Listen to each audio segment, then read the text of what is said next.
Minasan, konbanwa, watashi wa Shinkaku desu. Dozo yoroshiku onegai shimasu. It is Thursday, 6th of May. Welcome to the playthrough of Legends of Talia, Arcadia.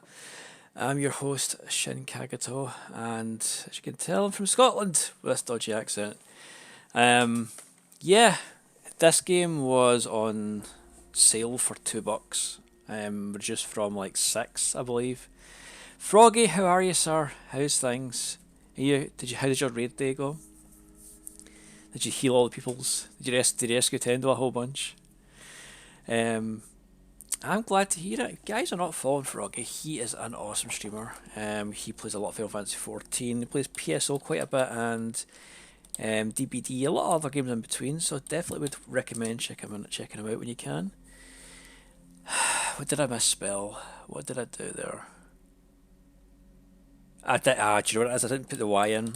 I'm gonna do it. I'll just do this. It's easier if I just do the at sign, isn't it? There we go. Sorted. So let's play Final Fantasy 14 online. That is one of our favourite games here at this channel. So if you want to see someone play at a higher level than I do, because I usually just do dungeon raids and sort of low level stuff to get those. If you want to see someone actually do a raid, go check Froggy out. He's pretty good. Pretty good. And he heals, which is like the most stressful job in the game. Yes. So this game, I don't know what it's going to be like. I can't find any reviews for it anywhere. All I could find on it was that it's about 2 to 3 hours long. It's fairly easy to complete, and it may or may not be worth the money it's up for. I believe it will be for $2. Can't really complain. I think I can get normally details for about 6, and even at that, 2 or 3 hours gameplay is not too bad. I don't know if it's ecchi. So if anyone here doesn't like the fan service shots, the upskirt shots you get in anime and stuff, this might have them in it. I don't know. I literally can't. Actually, as you can see in the Twitch thing, there is no category for this game. It's like Twitch has never heard of it. So unlike the other visuals that I have, Twitch hasn't banned it. So it must be okay. Plus it's on a PlayStation Network. Sony are notorious for censoring their more dangerous types of games. So I don't think there'll be anything that'll upset anyone in it. But there's only one way to find out, isn't there? So we're going to boot this up and see how this thing goes.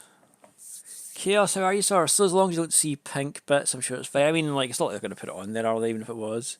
It's like one of the games just for the boobs. I mean, there's boobs in Soul Calibur. And that game's violent as heck.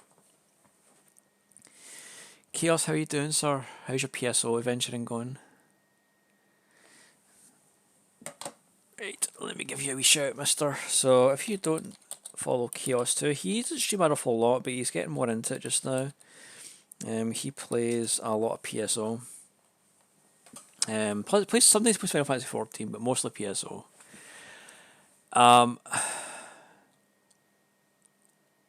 Come on, guys. Like, what language is this? The spoken language or the text language?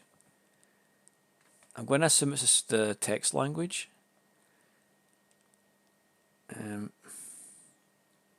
Sorry, do it in English, I guess. Here we go. Right, okay. Language. Is there even... There may not even be any voice in it.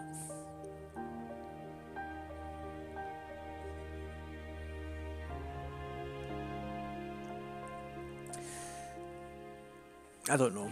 Oh yeah, you should follow... Definitely follow Chaos. I'm okay. Left eye flare up as soon as the right one healed. Physically exhausted from now. How are you? Well, I just sat through... You know, I said in the news that the Giant Bomb crew were splitting up. I just watched the last Giant Bomb cast on Tuesday, which is why I was a bit down on Tuesday when I was playing Gears of War. I had to just watch the last podcast for Giant Bombcast East, which is their final podcast now. So that's it. As of tomorrow, there's no more Bombcast, no more Giant Bomb. Well, that's not quite true. Jeff is going to carry on doing something. We don't know what yet. But Vinny Caravella, Brad Shoemaker, and Alex Navarro are leaving. which only relieves Jeff Gersman, Jeff Bakalar, and Jan. I won't even try to say second name because I'll ruin it. But I don't know what they're going to do next. I don't know if there's going to be more podcasts. I don't know if there's going to be breaks. I don't know if they're bringing in new staff. We don't even know why the other three left. Just that they all suddenly left at the same time, which I don't know. It's left me now. It's thrown me for a loop because for the last 15 plus years, maybe longer than that, since they started their website, I've been listening to them every Wednesday and every Friday, and it's like 6 hours of podcasting a week I've been listening to. So like you don't know the people, but you get to know a little bit about them, and you feel like it's like you're constant in life. Like I've been through 3 girlfriends in that time. I've moved house 4 times. I've moved job 3 times. And all the time I was doing that, the one thing I had that was always in the background, it was always the same, was the Giant Bombcast, and now it's gone, and I'm like, frick, there's a chunk of my life gone forever. Everyone's lives are going to go somewhere at some point. One's got his... Lucky one's got to stay put. I think it's one of those things, it's like, I don't deal well with change anyway. As to the point, like, I would actually have... At the time when me and my ex were split up, I was actually willing to stay with her and be unhappy than be alone, because I didn't want the change to happen, until I was like, do you know what, this is stupid, like I need to have the change happen, and it was uncomfortable and it threw me for a loop. But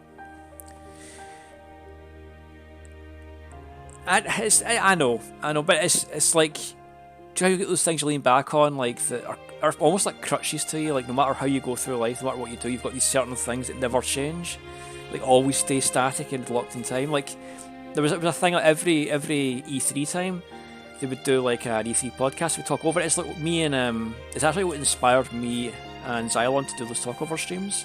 Was watching the Giant Bombcast guys do their version of that, because a lot of the times you had before it was like GameSpot would do it and they were very super serious. They would be like, "Yo, here's the game thing. We're going to interview this guy and interview that guy." And then when the guys broke off from GameSpot to Giant Bomb, they just did it comically, and I was like, "Do you know what? I like this better. I like that they're just being themselves and not trying to be like professional. They're just being them." And I was like, that's what I want to do, and like that's what we started doing with the talkover streams and stuff. That's why I encourage Zion to do these things with me, and I think now he's really into them as well. Like he also does his ones for like certain games that I don't play, and I'll do the Final Fantasy one myself as well. But it's weird that they won't be there anymore for me to like pay homage to. Now I'll be doing this thing on my own. Well, not on my own, but with style. But we'll be doing this thing on our own. Like there's other people doing talkover streams, but nothing quite like that. And they were able to like pull people into the rooms. Like they'd have like these, like they go to the E3 for like the 3 days it was live, and for the 2 days at the end, they would just have people come into the room with them and sit and talk about their stuff. So you had like Phil Spencer from Microsoft. You had I can't remember what the Sony guy was called, but he came in. You would probably had Doug Bowser this time, but we had Jeff Keighley, Reggie Fils-Aimé, David Jaffe, other people from other magazines, from other news outlets, like everyone just coming in. People from Giant Bomb Past, they would all come in and they would have a wee E3 segment. It would be great. Like I look forward to my E3 holidays because of that stuff. And now like E3's kind of like it's back, but it's not going to have that coverage, because like Jeff Keighley's very kind of straight-laced, which I like about him. He's the other side of the coin. He's like very straight-laced, very serious about games, very kind of always making sure that he goes factual and stuff. And then on the other side you had Giant Bomb, who were the almost exact opposite. They did talk about the facts, but they'd make fun of it a little bit. They'd have fun themselves to make the guests have fun. So really only leaves us with kind of funny games, and that's really about it. There's nothing else covering stuff like this anymore. And I think a lot of people left IGN after last E3, so it's the end of an era for sure. Like things are changing. There's more and more people like us doing podcasts or doing talkover streams on Twitch than there is websites doing it. So for better or worse, we've lost a very important part of what made that stuff good. But I'll not prattle on any longer. I'm sure I'm boring everyone to death. There is a game here to play. I said Legends of Talia Arcadia. I don't know. It's not reviewed anywhere. I've not seen anyone else play it. It doesn't even exist on Twitch. No category for it. It looks like it might be good for a laugh. I spent so much time running around killing bugs, trying to get bug legs for this mission in Star Ocean. Remember what the heck I'm supposed to be doing and now progress. The story, this game is annoying. I did try and warn you a little bit, but you'd already spent money on it, so I don't want to tell you too much, but that game's a grind. Sometimes when I'm trying to get to sleep at night, I can still hear the screams. That's an ominous beginning. Okay. They're impossible to forget. If you'd been in the village of Freycross that night, you wouldn't be able to forget them either. Then again, most of the people who were in Freycross that night died. I was one of the few lucky ones. I wasn't supposed to be in Freycross in the first place. I wasn't born there. I didn't live there, I was just passing. I'd been wandering through the high roads as you do, and I needed a place to stay for the night. Because playing Alien, nice. Yeah, this is why I picked this one. It was fairly cheap. It looked graphically, the cutscenes kind of looked nice in it, and there wasn't anyone saying it was terrible or anything. It was like a couple hours long too. I think we can finish it this week then. Wandering the high roads as you do, and I needed a place to stay for the night. The good people at Freycross were more than happy to accommodate me. They practically showered me with invitations to stay at their homes, eat their food, and sleep in their beds. It was almost like my presence was some kind of great blessing. And then a horned dragon attacked, and the whole village was burnt to the ground. It's a shame, really. Freycross wasn't an important place by any means. Most people in Talia probably haven't heard of it. I hadn't. But the people at Freycross were good, kind people, and when I say that, I mean it. Truly. They spent their lives growing crops, rearing sheep, and fattening pigs up for the winter. They had to be self-sufficient because there were no nearby villages or towns to trade with. They looked after each other. Most of them were illiterate, apart from the village chief. It didn't matter. Being located in an out-of-the-way corner of the world on the edge of an ill-travelled high road filled with monsters, they had learned to be strong and bold and self-sufficient. But they all fell over themselves when word spread of the great hero Arcadia of Littlehaven arrived at their gates of the village. "Oh, please, Lady Warrior," said the head of the village. "Please, make yourself at home. We are your humble servants." They were so excited by unexpected arrival that they even threw a banquet in my honour. They roasted a whole pig in a spit, apple in its mouth and all, but that wasn't it. There was also meat pies, boiled potatoes and handmade soup. The food must have taken a long time to prepare and I was grateful, but a simple meal of bread and cheese would have done just as well. There was music and laughter, and several of the smallest children of Freycross asked very shyly for my autograph. Not that they'd be able to read it, of course, they just wanted something to remember me by. I'm not sure why people made such a fuss about me. I never wanted to be a hero. Unfortunately, my legend has travelled across every single corner of Talia. Everybody at Freycross that night knew me. Everybody loved me. They adored me. Was it because I'd fought a lot of battles? Because of Kadath? I hope not. War is pointless. So is fighting. Those who glorify it, who venerate it and raise mere warriors like myself to the status of saints turn my stomach. Not that I think much about Talia's saints. It was hard to focus on my food that night. The people of Freycross were being so kind and shared what I knew were limited resources with me. They welcomed me with open arms, like I was their close friend. They thought if I was there, nothing would be able to harm them. They were wrong. The dragon killed almost everyone that night. It ravaged the whole village. It burnt the fields to the ground, cooked the fat right off the pigs, and engulfed the houses in warm red flames. The houses in Freycross were all made of wood. Most people were asleep when the attack happened. They died in their beds. They died instantly. At least I hope they did. A horned dragon's fire is strong enough to melt the flesh of a person's bones, and turn their bones themselves to soot. If I myself had been lying in bed in the village chief's home, sleeping, perhaps I would have been burnt to cinder too. Hero or not, I made of flesh and blood like any other mortal, and if exposed to a horned dragon's fire, I'd most definitely die. The small alterations the church did to my body back when I was a warrior priest who lived in Spinal would have been for naught. Though I can self-regenerate to a certain degree, there are limits. A horned dragon would definitely push my limits to the breaking point. Had I been caught up in its fire, I would have perished, but I didn't. That's because I wasn't anywhere near the fire when the dragon attacked. I wasn't even in Freycross. I'd left the village behind me. I was trying to escape. Now, maybe wonder why I was trying to flee in the night like a fugitive from these good people who had offered me so very much, and asked for nothing in return. Nothing other than arm wrestling competitions and my autograph. So many of them wanted autographs, so I don't know why. I'm not a skilled calligrapher, so I spent most of the days gripping my sword. Still, it made them happy. And it was no skin off my nose, so I did it all the same. That's a typo in a game. But here's the thing. Being revered as a hero for more than a decade can be rather draining. Especially when you're not a hero. I don't think I am. I might be a great warrior. Maybe a great warrior, Arcadia, Scourge of the battlefield, champion of Kadath, the protector of Amaranth Village, but at the end of the day, I'm just a human. The church meddled with my body during my stint as a warrior priest when I still believed the church at Spinal was good and right and just. But I still bleed when you cut me, honest to goodness I do, though the wounds will all close up unusually fast.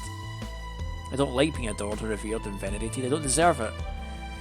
Not when my only real talent is killing. Sometimes I worry my legends will eclipse who I really am. In fact, I think that's already happened. There are so many stories, some of them true and most of them not, that I can no longer disentangle fact from fiction. I'm not allowed to be a normal person anymore. I've done too many great works in my short life. So I left. Maybe you could say I ran. People of Freycross loved me. They believed in me and I let them down. Maybe if I hadn't left that night I could have done something. Slain the dragon perhaps. I don't know. I've never done it before. If I hadn't run away, then maybe. But it's useless thinking about what ifs now. What's done is done. By the time I saw the dragon, its scaly body embossed across the round full moon, it was much too late. I turned back, ran to Freycross village, drew my sword. Didn't make any difference. Everything was on fire, everything was ruins, almost everybody was dead. The dragon was long gone, of course. It just happened to be passing. Maybe it hadn't even meant to target the village of Freycross. It just reacted to the instinct. Dragons aren't as smart as people think. You know what? Freycross didn't need a warrior. Not even the great warrior of Arcadia with all her accomplishments and accolades. It needed white mages, herbalists and healers. Unfortunately, I've never been very good with magic. What else do you think swords are for? It's just compensation, really. I walked through the burning village. The ruined buildings were depressing. The stench of burning flesh was even more so. I felt like I was standing in the middle of a war.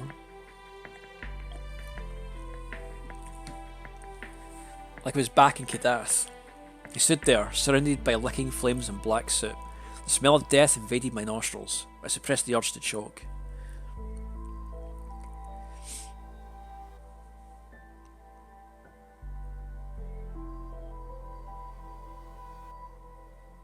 There, lying on the ground before me, was a girl. One of the girls who had asked so eagerly for my autograph. She was still young, only 11 or 12, maybe 13 at a push. She was alive, but barely. She breathed in a lot of smoke and she was coughing, choking. She wouldn't last the night. The ends of her frayed nightgown were burnt black, so were her feet. The fat on her legs was bubbling like a cauldron. She looked up at me. I looked down at her. The cool wind caught in my hair. It fluttered. The smell of dead bodies grew stronger and stronger. The girl opened her mouth and then she said in a low, pained voice, "Why?" I didn't know what to say. I didn't have any answer to give. I could have said sorry, but what use would that have done? So I didn't apologise. Instead I looked at the girl with her burnt legs, her tear-filled eyes, and I simply said, "That's how life is." And then I walked away. There was nothing I could have done. That's an important part of being a warrior. You have to know when to cut your losses. You have to know when to move on. So I did. I left Freycross village that night and I never looked back. I stopped a medic on the road and told him about Freycross village. I asked them to help. Maybe they went back, maybe they didn't. I don't know. I like to think I did all I could, but sometimes when I'm feeling sentimental I do wonder. Maybe I could have said something a bit nicer to that girl, something more comforting. She was only a child, really. But that world isn't a very nice place. Oh, I got a trophy for that. It's midday and the sun is high in the sky. I walk my head bent, trying to keep beneath the cover of the trees.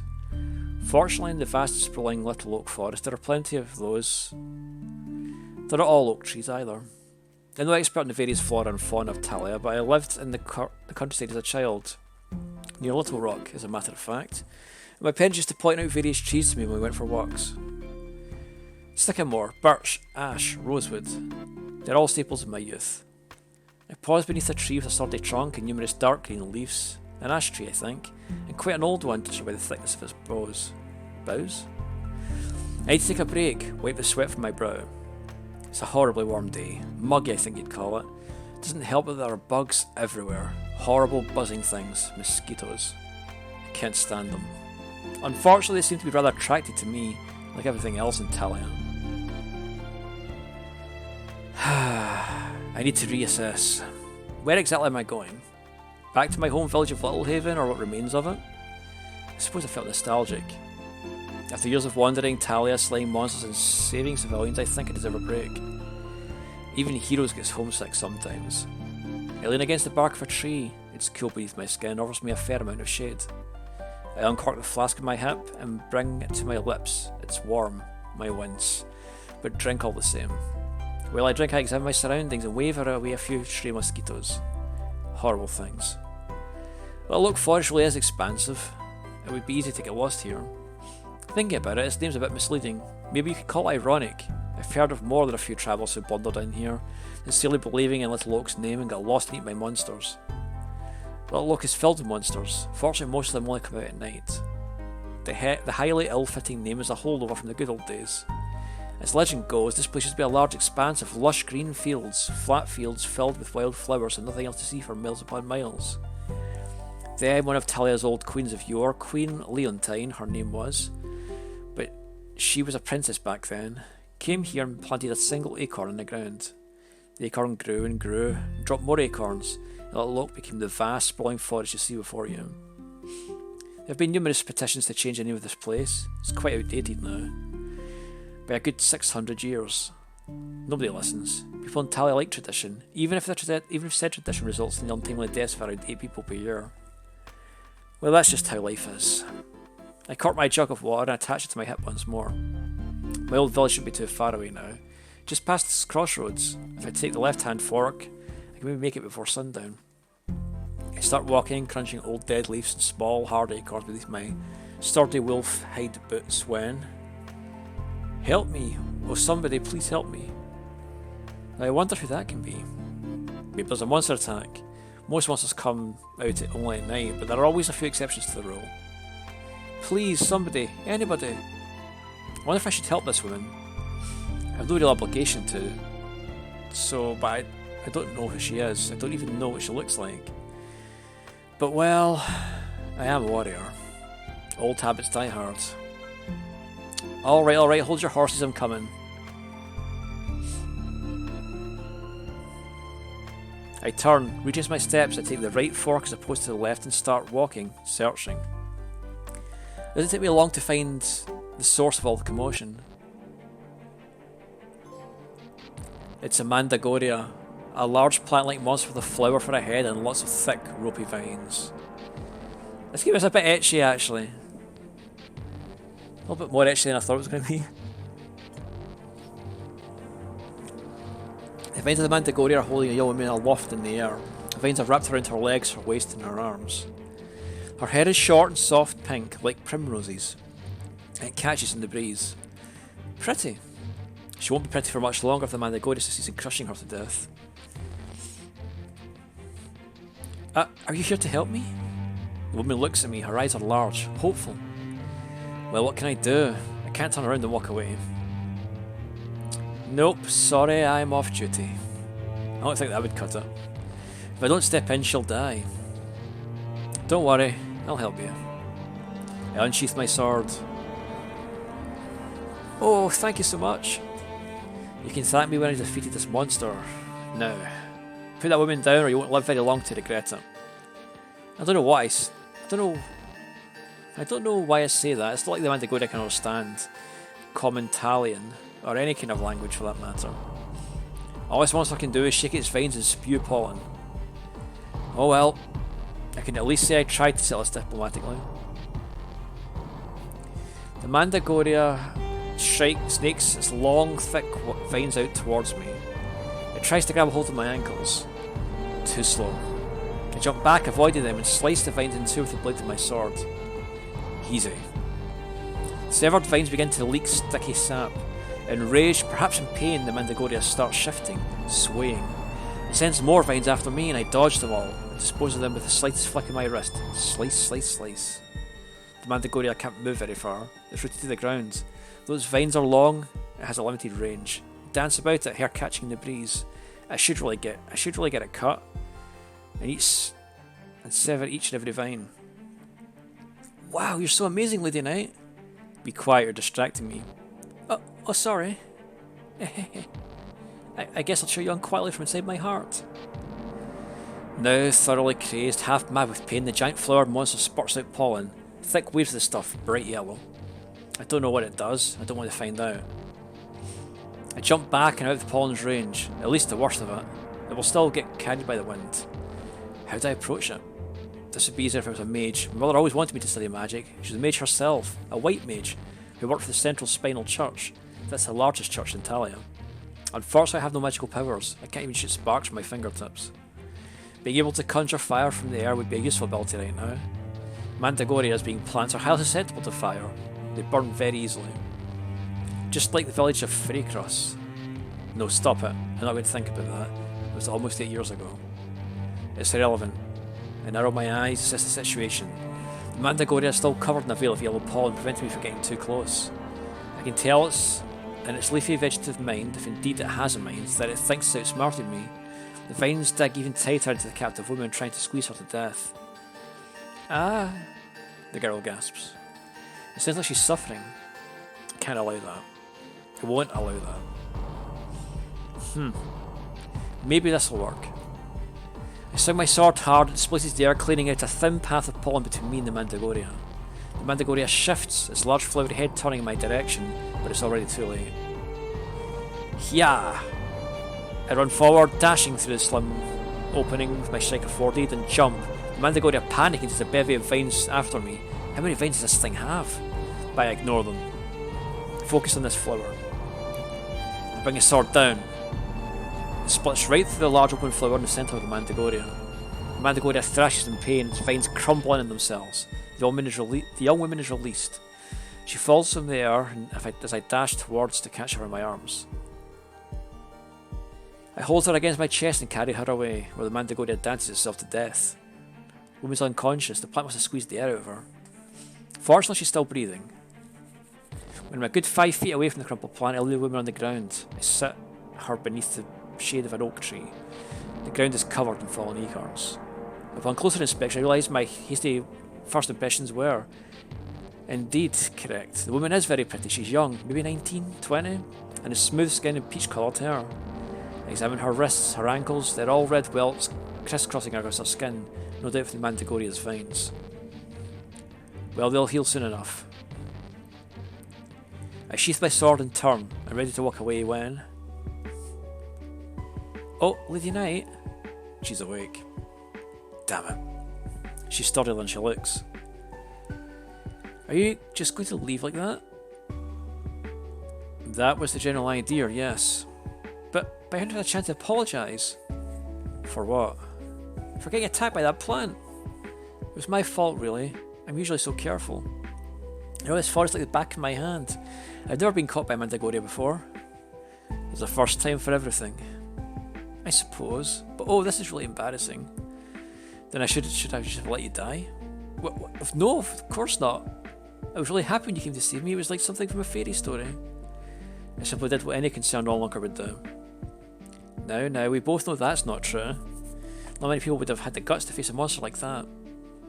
People can surprise you. You certainly surprised me. I'm so happy. I wanted to pay you somehow. The woman gets to her feet, but her ankles are weak and she stumbles. It's a good thing I'm there to catch her, or she'd be making a sudden appointment with the ground right now. It seems you saved me yet again.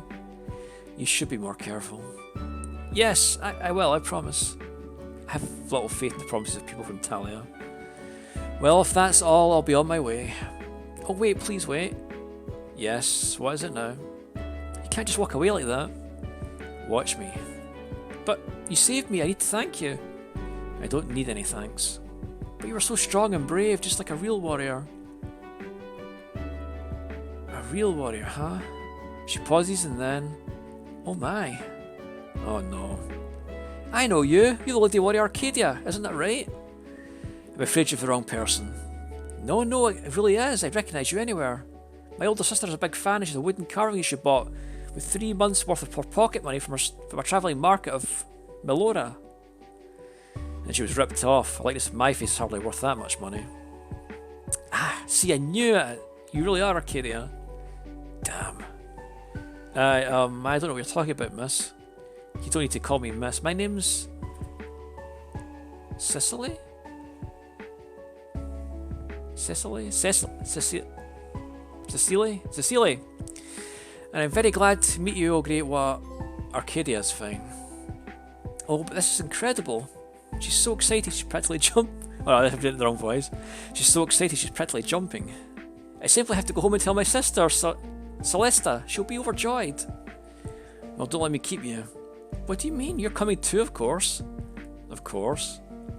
She makes it sound like it's something obtained by the stars, something that can't be altered by any man, not even the great Arcadia herself. And why do you want me to come with you? Because you did a great thing for me. Everybody in my village will want to thank you. I don't think it's a very good idea. But Cecilia isn't listening. I get the vague feeling listening isn't one of her strong suits. You must meet my sister, yes, and my mother and grandmother. The village chief will want to see you, and all the young children, the men and the women too. We've all heard of your legends, and we all want to meet you. It would be like a dream come true. Some dreams are better left unrealised. Nonsense! You know it's been hard in my village lately. It hasn't rained nearly enough, and it's been so hot and dry this summer. There isn't enough water to go around, and we're all starting to lose hope. But if you were there, Arcadia, then I'm sure everybody would be very happy. It'll prove that life can be good and great, and maybe even my sister will get better. She's sick? Yes, she's very sick for a very long time. The only thing that makes her happy is her woodcut of you. I'm sorry to hear that. I turned to one side, suddenly awkward. You'd think I'd get used to being an idol after spending so much time in my life in the spotlight, but apparently not. I just want a quiet life, really. Maybe with a cat or two. I'm getting too old for all this nonsense. She sounds like me. Why don't this girl get to me anyway? Everybody in Talia has one sub-story or two, but when I look at her eyes, I feel myself getting swayed regardless. What a pain. I was out in the forest of Celesta, actually. I was looking for some mugwort and lady's purse to make a painkiller, you see. It's the only way she can get through each day now, but I'm so worried. I must have forgot myself. I walked straight into that Mandragora's den. If I died, I don't know what would have happened to Celesta. There's mother and grandmother, yes, but she needs me. She loves me. We're sisters. Cecilia takes hold of both my hands and smiles. You did a very great thing today, Arcadia. You didn't just save me, you saved my whole family. I can't thank you properly, and I don't have anything to give you, but if we go back to Fairside, you could be compensated amply. I don't do this to make money. My voice lacks conviction. There's no conviction left. Cecilia has drained it all from me. She's a skinny woman, but her face is awfully determined. Her eyes are narrowed, her brow furrowed. She's earnest and means well, but she's so stubborn and self-assured, and absolutely will not take no for an answer. She's also rather attractive, which doesn't hurt. Her fingers laced with mine are very soft and warm. Please, Arcadia, please, for me. I swallow. I want to turn my head, but I can't. She's exactly the kind of person I'm weak against. Forget Mandragoras. Mandragoras? How has I forgot how to say that name? Forget Mandragoras. This girl's like Cecilia, that will be the end of me.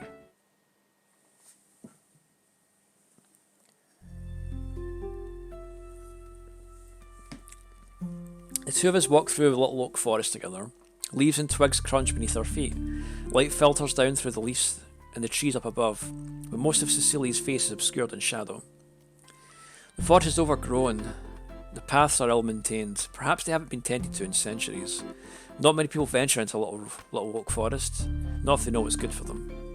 People never know what's good for them. Keep up my guard, turning my head this way and that. My fingers tremble. An alien, unfamiliar noise brings my hand against the hilt of my sword, but... Oh, it's only a squirrel.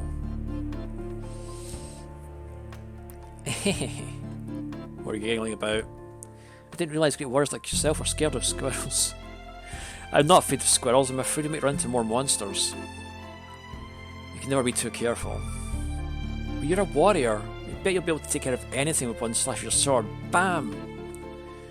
Cecilia punches the air for further demonstration. I roll my eyes. Swords don't go bam. Whoosh? I suppose that's better. But that isn't the point. I'm not worried about myself, I'm worried about you. What do you mean? If you're with me, you're under my protection, I need to keep you safe. That's why I have to be careful. Oh, don't worry, Arcadia, I live in these woods. I've been playing here since I was a little girl. I can look after myself. But you're still getting snared by that mandragora. Oh, come on, it was a one-off. I'll be more careful next time, I Cecilia shrieks in alarm. She pitches forward. I reach out, catching her before she falls most inelegantly to the forest floor. She giggles awkwardly. I tripped over a tree root. I could tell. I guess I was a two-off? You really are clumsy. I can't take my eyes off you for a second. I would have been fine without you, really. It's not a big deal. Then I won't catch you next time you fall. Boo.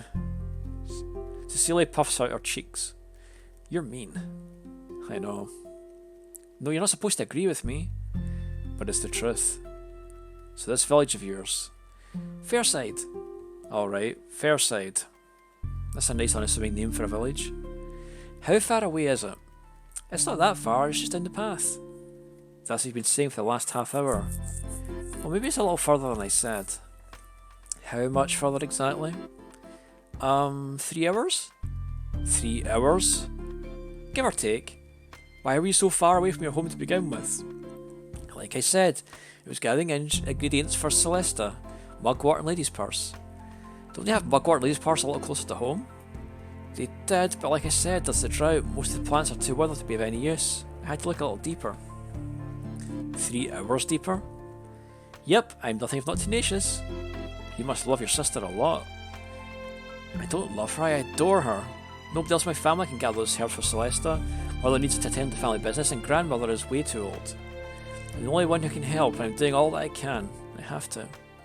You must have been walking for a long time already. Don't your feet hurt? A little, but it's no big deal. I can handle this much for Celesta. I'll even walk 500, no 1,000 miles for her sake. A pretty sentiment. But do you know how long it would actually take? Nope, no clue. I've always been bad with mathematics. Figured. Still, Celeste's been sick her whole life. She's probably suffering much more than me. If she could handle being in near constant pain for years and years, I should be able to handle a little bit of walking. It's only 3 hours. 6 if you count both ways. Yeah, 6 hours. That's nothing. When you were still in the army, you must have marched much more than that. Every day, right? I remember the long march to Kadath. It took almost a week to get there. As soon as we arrived, we were thrown into battle. We didn't have the time to rest our weary legs. We were dying on our feet before we even arrived. Still, we somehow managed to win. People say our victory rests solely on my shoulders. Soldiers of Kadath, the few that survived, said that I was like a force of nature. Not a single woman at all. I must have cut down more than 100 enemy soldiers, all the while avoiding their blows with magical bullets. Eloise wasn't so lucky. I shake my head. I've marched for that long, yes. It's different for you. Why? You're not a member of the army. You're not a soldier, you're just a girl. Well, I may be just a girl, but I'm older than you were when you were sent to Kadath. It's a legend, you know, a famous story. Everybody says you were only 10 years old. People really believe such nonsense. Not even Spinal would send a child into the battlefield. That's preposterous. Oh? Then how old were you then? 14. That isn't much better. So if you battle at Kadath was 14 years ago, 17. Has it really been that long? Right, then you're 28? 31. Almost 32. Cecilia wasn't kidding, she really is bad at mathematics. What do they teach children nowadays? You look pretty good for your age, you don't look much older than me. You'd think a warrior would have a few more cuts and bruises on her. I get that a lot. It's the perk of being a warrior priest. They have techniques in Spinal who can do wonders to a human body with spirals of iron and some white magic. They only perform operations on those they deem the most worthy. I was selected as one of the lucky few. The magic imbued into my veins doesn't extend my lifespan, it simply keeps my body younger and stronger for longer, so it doesn't degrade. So I can fight more, so I can kill more. My life expectancy is about the same as normal humans. A lot of people in Spinal are shrewd businessmen. They like to wring every last bit of use they can out of their tools, like blood from a stone. That's why I'm to them, or was before I quit. A tool. You don't need to worry about me, Cecilia. I might be older than you, but I'm perfectly capable of looking after myself. You, on the other hand, can stand to be more careful. Hey, I'll have you know I'm super careful. I will believe that when I see it. You're so full of it. I make a couple of teensy tiny little mistakes, one of which could have gotten you killed, and then you start making fun of me. You're such a bully. You love teasing me so much, you're even smiling right now. Ah? I blink, put my fingers against my lips. She's right. Cecilia might be a loudmouth who nearly got herself killed by a Mandragoria, but even she raises a few good points right now and then. I really am smiling. How peculiar. I don't smile very often. There's precious little Talia to smile about. I wonder why I'm smiling now.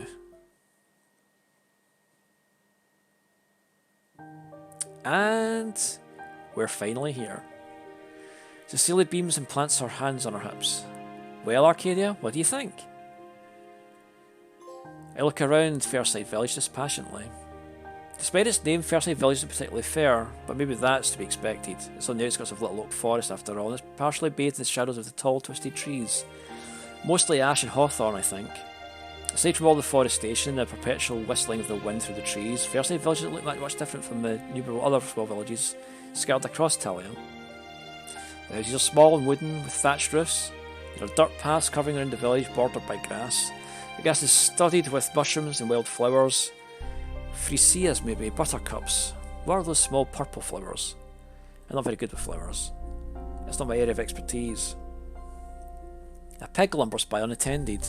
It drags a soft pink belly against the ground. Its curled tail twitches upon seeing me like a cat's, and its ears fold back against its skull.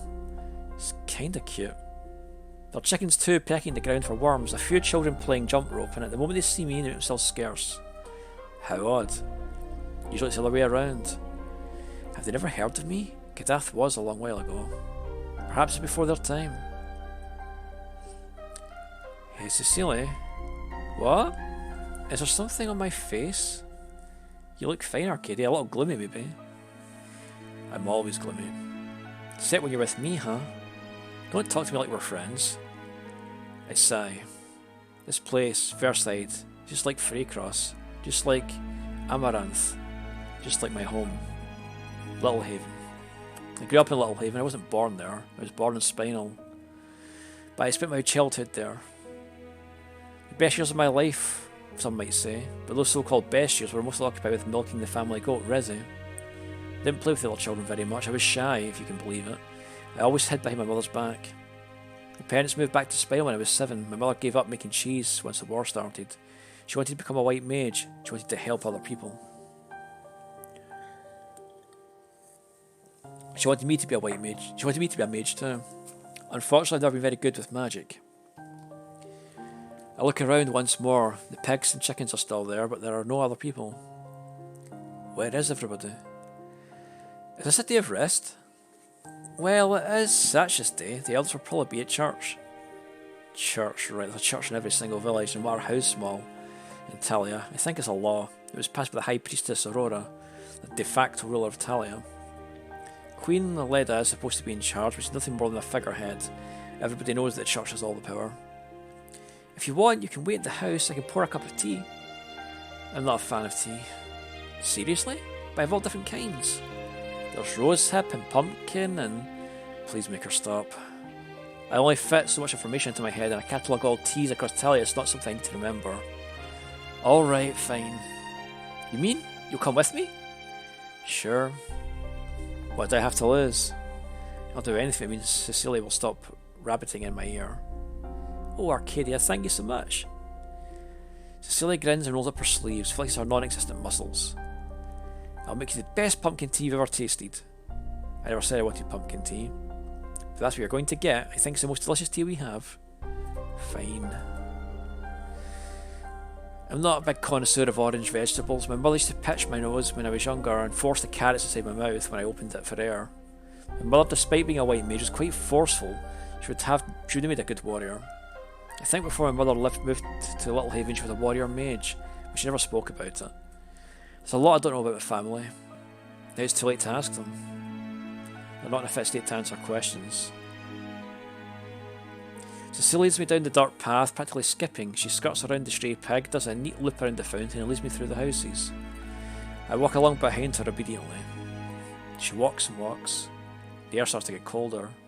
The houses thin out. There aren't as many trees around here either. Are we going the right way? Of course, I wouldn't forget the way to my own house. I'm not so sure about that. Oh, you. Cecilia pokes me in the side. You are funny. I wasn't joking. I glance to my left and right. My fingers start to twitch. The same feeling I get when I'm in imminent danger, when a monster is going to strike. Attack. Where did I get strike from? Are we nearly there yet, Cecilia? Almost. I sniff the air. I can smell vanilla pods, lavender, the faint embers of a leftover fire. Well, there's nothing so unusual about that. I glance at the ground and... I blink. The air spouting by the path a few inches away from my feet. I see it. A clump of mugwort. Didn't Cecilia go to the forest 3 hours from her home precisely so she could pick this plant? That's what she told me. She said it was a salve for her sister. Now I'm not sure I believe her. Cecilia, I start to say, but I stop. Close my mouth. My teeth clink together. Cecilia is standing before me. She faces me. Her fingers are clenched and fists at her sides. Her eyes are narrowed. We're far away from the houses now. Arcadia. Cecilia's voice is soft and low. It's strangely menacing. I'm sorry, but the village chief told me to do this. It's the only way. Were you? Don't have a chance to finish. Cecilia raises her right hand and says something. She expels her voice into the air. It isn't a shout, but it sends my teeth on edge. I know what this means. The simple single command. Burn. She's a mage. She knows magic. I never suspected a thing. That's why I'm so slow to react. Too slow. In the end, it isn't Cecilia's fire spell that brings me to my knees, powerful though it is. And it really is powerful. I'll give credit where credit's due. For such an unassuming, ordinary looking girl, she's very strong, well trained. The fire licks at my sides. It sears the skin of my flesh. It hurts. It really does hurt. But Cecilia isn't the one who defeats me. It's my own foolishness, my stupidity, my willingness to trust. I thought I dispensed with that years ago. Apparently not. If only Cecilia wasn't so pretty. Pretty girls really will be the death of me. I wake up, try to open my eyes, first one then the other. It hurts. My head is pounding, instead of my mouth tastes of charcoal. Dos segundos, por favor.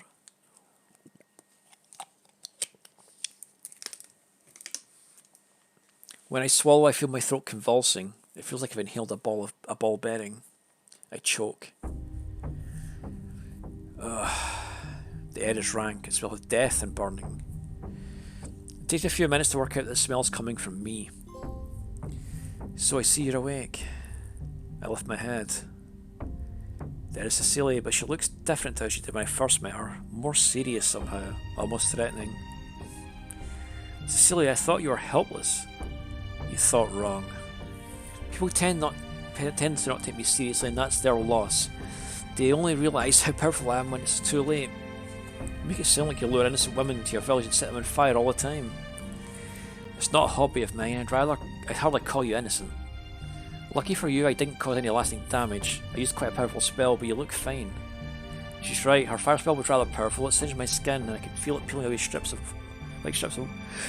wallpaper. It's better now, though. Which is more like I'm said for my clothes. It seems the legends are true. You really are durable. All the best warrior priests are.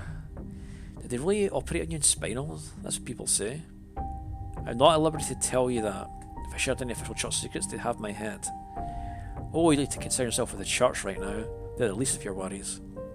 I smiled, sardonically. Well, that makes a nice change. For a few moments, Cecilia's stone expression shifts. I can see a pang of guilt, perhaps, on her pretty face. For all her big talk, she's still a relatively young woman. 19, 20? It's hard to tell. But her expression soon tightens. She grits her teeth. I bet you don't even know why you're here, do you? It seems like quite a poor way to pay someone back for saving your life. I must admit, though, perhaps you do things differently in Fairside. Come off it. You know my life was never in any danger. I did wonder about that. If you're such a proficient mage, why didn't you protect yourself? Everybody knows Mandragorias are weak against fire. Well, what do you think I was doing, Arcadia? Did it take me long to figure it out? You were trying to lure me into a trap. That's right, and it worked rather well, didn't it? I could always escape. I'm not so sure about that. I looked to my left, then to my right. Stone walls, iron bars. I don't have my sword. I don't know any magic. I could pick the lock maybe, but I would be surprised if the cell's enchanted somehow. This is quite a precarious situation. It really is amazing. I never would have thought that I, Cecilia Rhodes, would capture the Great Arcadia. And not that great. I just happened to kill a lot of people. Yes, you did. You let a lot of people die. I'm inclined to agree with her, but so few people have told me this during my lifetime it trips me up. I beg your pardon? You heard me. You let everybody in Freycross die. Ah, so she knows about that, does she? That wasn't my proudest hour. That's putting it lightly. Do you even know why you're here? I imagine you held something of a grudge. No, it wasn't just me. No, it isn't just me. I wasn't involved. Not directly, but my sister. My sister's the village chief. She's the leader of Fairside. Did you know that? I don't believe you mentioned it. Well, it's true. Our family has governed this village for centuries. We keep it safe from harm. Fairside isn't a rich village. We don't mine rare minerals. We don't have any deposits of coal or oil nearby. All we have are farms, pigs and chickens. We try to fend for ourselves. We do have some connections with Freycross village, though. At least we did. Before it went up in flames. Yes, until that happened. Cecilia's hands tremble. She clenches them into fists. It was 12 years ago. My mother and grandmother took Celesta to Freycross village. We'd had a bad harvest that year, and we were going to trade some of our cows for wheat and corn. I stayed at home with my family. I was too young to travel, and anyway, I'm younger than Celesta. I wasn't going to be the next head. I didn't need to see how trade is done. My sister was so excited. She had never been on a trip so far from home before. She braided her hair, tied up with a green ribbon. She wore her best dress and packed her favourite nightgown. She thought it was like going on holiday. She made sure to bring her most prized possession too, her woodcut of you, Arcadia, the lady warrior and hero of Kadath, which she bought with her own money from the travelling market of Melora. I look at the stone floor, trying to avoid Cecilia's gaze. It's the worst thing about being regaled stories when you're a star of a main character. For better or for worse, you already know how things are going to end. When she arrived at Freycross village after a day's long weary travel, however, they discovered something amazing, something that put the thought of all trades off their minds. They found you. You had to arrive in the village before they had. And there was a banquet being held in your honour. Everyone was so excited, they thought it was a good omen, my sister especially. Cecilia shakes her head. She was overjoyed. You were her muse, her idol, and she really did love you. She loved you, and then, when the dragon attacked, you abandoned the village. You could have defeated it, but you didn't. The villagers went looking for you. You weren't in your room, you'd ran away. And you let everyone burn. Everybody died. My mother, my grandmother, and Celesta almost died too. The dragon's fire caught her legs and the hem of her skirt and burnt it horribly. Now she can't walk. And you should know what the dragon's fire can do. It doesn't allow healing. That's right. My sister's legs won't ever heal no matter what we do.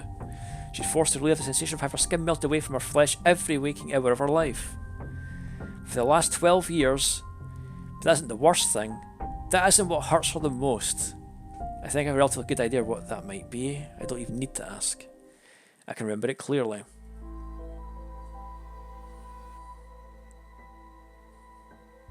The young girl, her dirty nightgown, her legs blackened and burnt and horribly melted. The smell of burning bodies and melting flesh was unbearable. And in a quiet voice, taut with pain, the young girl asked why.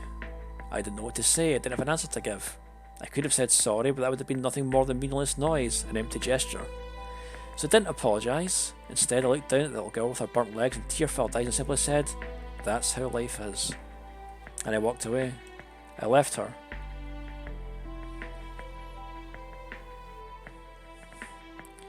Celesta didn't die. She lay on the ground in the dirt in pain and agony for almost 2 days. The village burnt down around her, and the smell of the smoking dead bodies were almost more than she could bear. She was only 12. She wanted to die, but she couldn't. And then, after all those hellish 2 days, she was found by a group of people from Fairside. They had come on horseback to see why my mother and grandmother and big sister hadn't returned yet.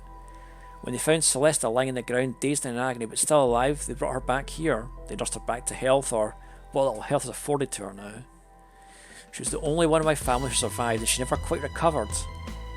But what hurt myself the most was what you said. What you did. Nothing. That's right, you did nothing. I bow my head. Cecilia's right. Maybe I could have saved that young girl if I'd have thought her life was worth saving, but I didn't. I knew, with her legs mangled like that, even if she did survive, she wouldn't be able to survive happily. I knew what kind of fate would have awaited the young girl if I'd saved her, so I decided her life was no longer worth saving. I left her to die. You can have fun sitting in this cell, reflecting your actions, think about what you did. I eyed Cecilia cautiously. And if I tried to apologise, will you let me go? If I was going to let you go, I would never have bothered capturing you to begin with. That's what I thought too, but I just wanted to be sure. Despite what she's done to me, I still can't really imagine Cecilia as a killer. She's too sweet, too soft, for all animosity she might bear towards me. I don't think she's a bad person. Then again, I don't think most people are bad people. I don't think most of the soldiers from Sorel, I thought, in Kadath were bad people either. They were just doing their job. But they still killed Eloise. They would have killed me too. Even good people backed into a corner can fight and kill with the best of them. The worst of them more like. What about Cecilia? Come dawn the next day, you're going to be executed. She says it simply, there's no emotion in her voice. Has the whole village come to this consensus? They were against it at first, but I argued in Celesta's behalf. Soon, they will all come around. Everybody loves Celesta. They'd do anything to make her feel better.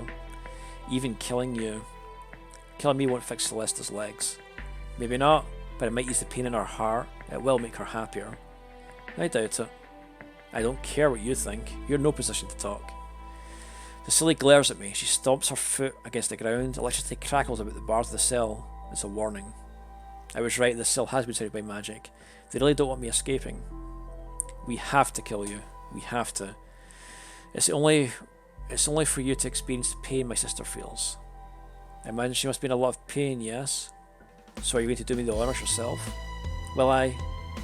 Cecilia takes a step backwards for a few moments. She looks unsettled, but then she soon regains her composure. I'm the best mage in the village. I'm Celesta's sister. If anyone is qualified to kill you, I am. And you plan to make a public spectacle of it?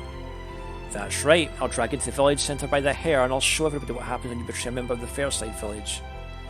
I don't care if you're a legendary hero. That doesn't matter to me. How frightening. But legends don't spray up for no reason. Even without a sword, I'm more than capable of defending myself. Not if I bind you with magic. You have a lot of faith in your magic, don't you? Yes, I do. I started practicing when I was young. It was just a hobby at first, but after what happened to Celesta, I was determined. I was going to get strong enough to protect her so nobody could ever hurt her again.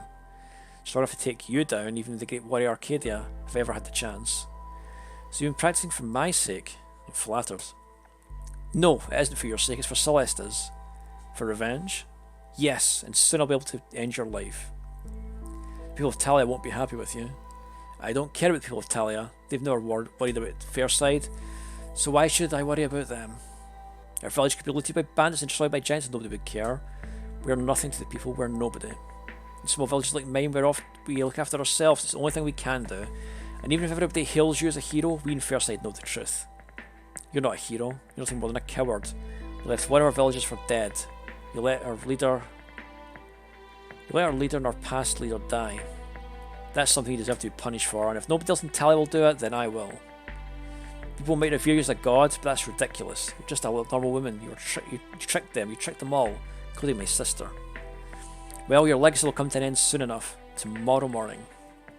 I leaned back against the stone walls of the cell. Water dripped slowly from the ceiling onto the ground. Drip, drip, drip.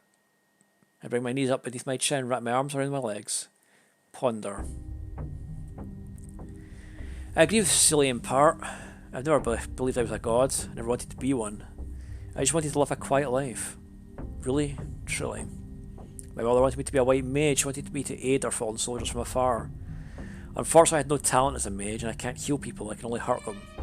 Became a warrior priest instead. Mother didn't talk to me for 6 months after I signed up. It was a difficult time. Then my mother died, not in Kadath, but in another earlier war. She was hit by a stray fire spell while trying to tend to a fallen soldier. She was incinerated alive. And also different with the people of Freycross. And she thought being a mage was a safe profession. She was wrong. Nobody's safe when there's a war going on, and Talia has been at war with Sorel for as long as I can remember. It's impossible to live a quiet life when you're in the constant fear of your life. Maybe that's why I decided to become a soldier. I was only 11 when my mother died. Oh well. You're wrong about a couple of things. Oh, what's that? I never tried to trick anybody, least of all your sister. They're all deluded themselves. Talia is a sad country. War rages and we lose lives, and people mourn up and down the country. They turn to the church, they turn to the army, they turn to heroes. When they realise there are no real heroes and everyone's just as scared and sad and small as they are, they create heroes, amplify legends, spread stories. Some of them are true, some of them are false. People like me, who just so happen to be in the right place at the right time, get all kinds of responsibilities thrust upon us. Titles, accolades, adoration. And maybe the great warrior Arcadia, scourge of the battlefield, champion of Kadath and protector of Amarath village, but at the end of the day I'm just human. Cicely thinks I tried to trick everyone. She's wrong. They trick themselves. That's the only way to survive in this world.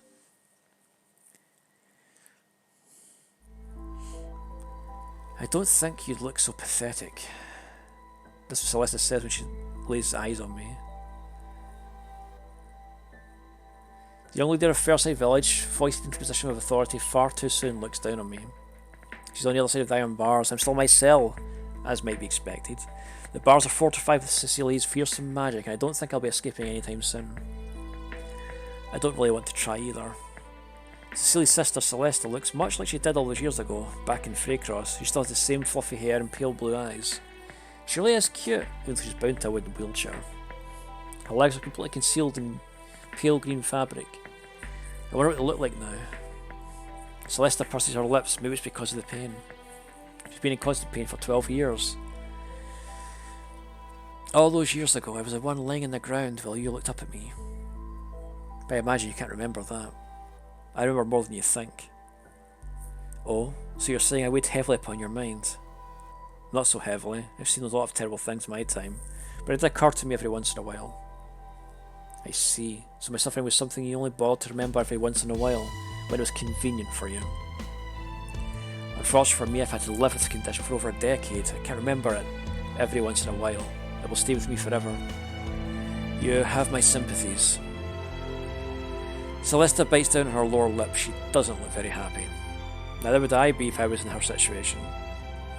Sympathy? You think I want your sympathy? It's all I have to give you. No, you're wrong about that. There's more you can give me. Maybe then I will have to suffer so. And what is that exactly, my life? Your life, exactly. You know, Arcadia, I used to love you. I loved you dearly. I thought you were the most incredible hero in the world. When I met you in Freycross, and by chance too, I was so happy I thought I was going to die. Then I nearly did die, and you didn't do anything to help me. You left me. Can you imagine that, being abandoned by your childhood hero? I shake my head. No. I tell her that I can't. I never had a childhood hero. I was a desperate, unimaginative little girl. The closest I really had was my mother, who moved the whole family back to Spinal so she could become a white mage. She abandoned her humble life in Littlehaven, working as a baker by my father's side to help our wards recover in many, many armies. But there was nobody to help my mother when she was hit by a stray magic arrow. She died. Some hero she turned out to be. You turned your back on me, Arcadia, but now I'm going to turn my back on you. If it makes you feel better, go ahead. I will. You talk big now, but we'll see. Tomorrow you'll see. When you kill me? Yes, when we will. You. It won't heal your legs. Nothing will. but it might heal something else. She presses hard against her chest. Her eyelashes flutter. My heart. If her heart is one that can be placated by needless bloodshed, perhaps I did the right thing choosing not to save her. Talia is full of people like that already. People like me. We don't need any more.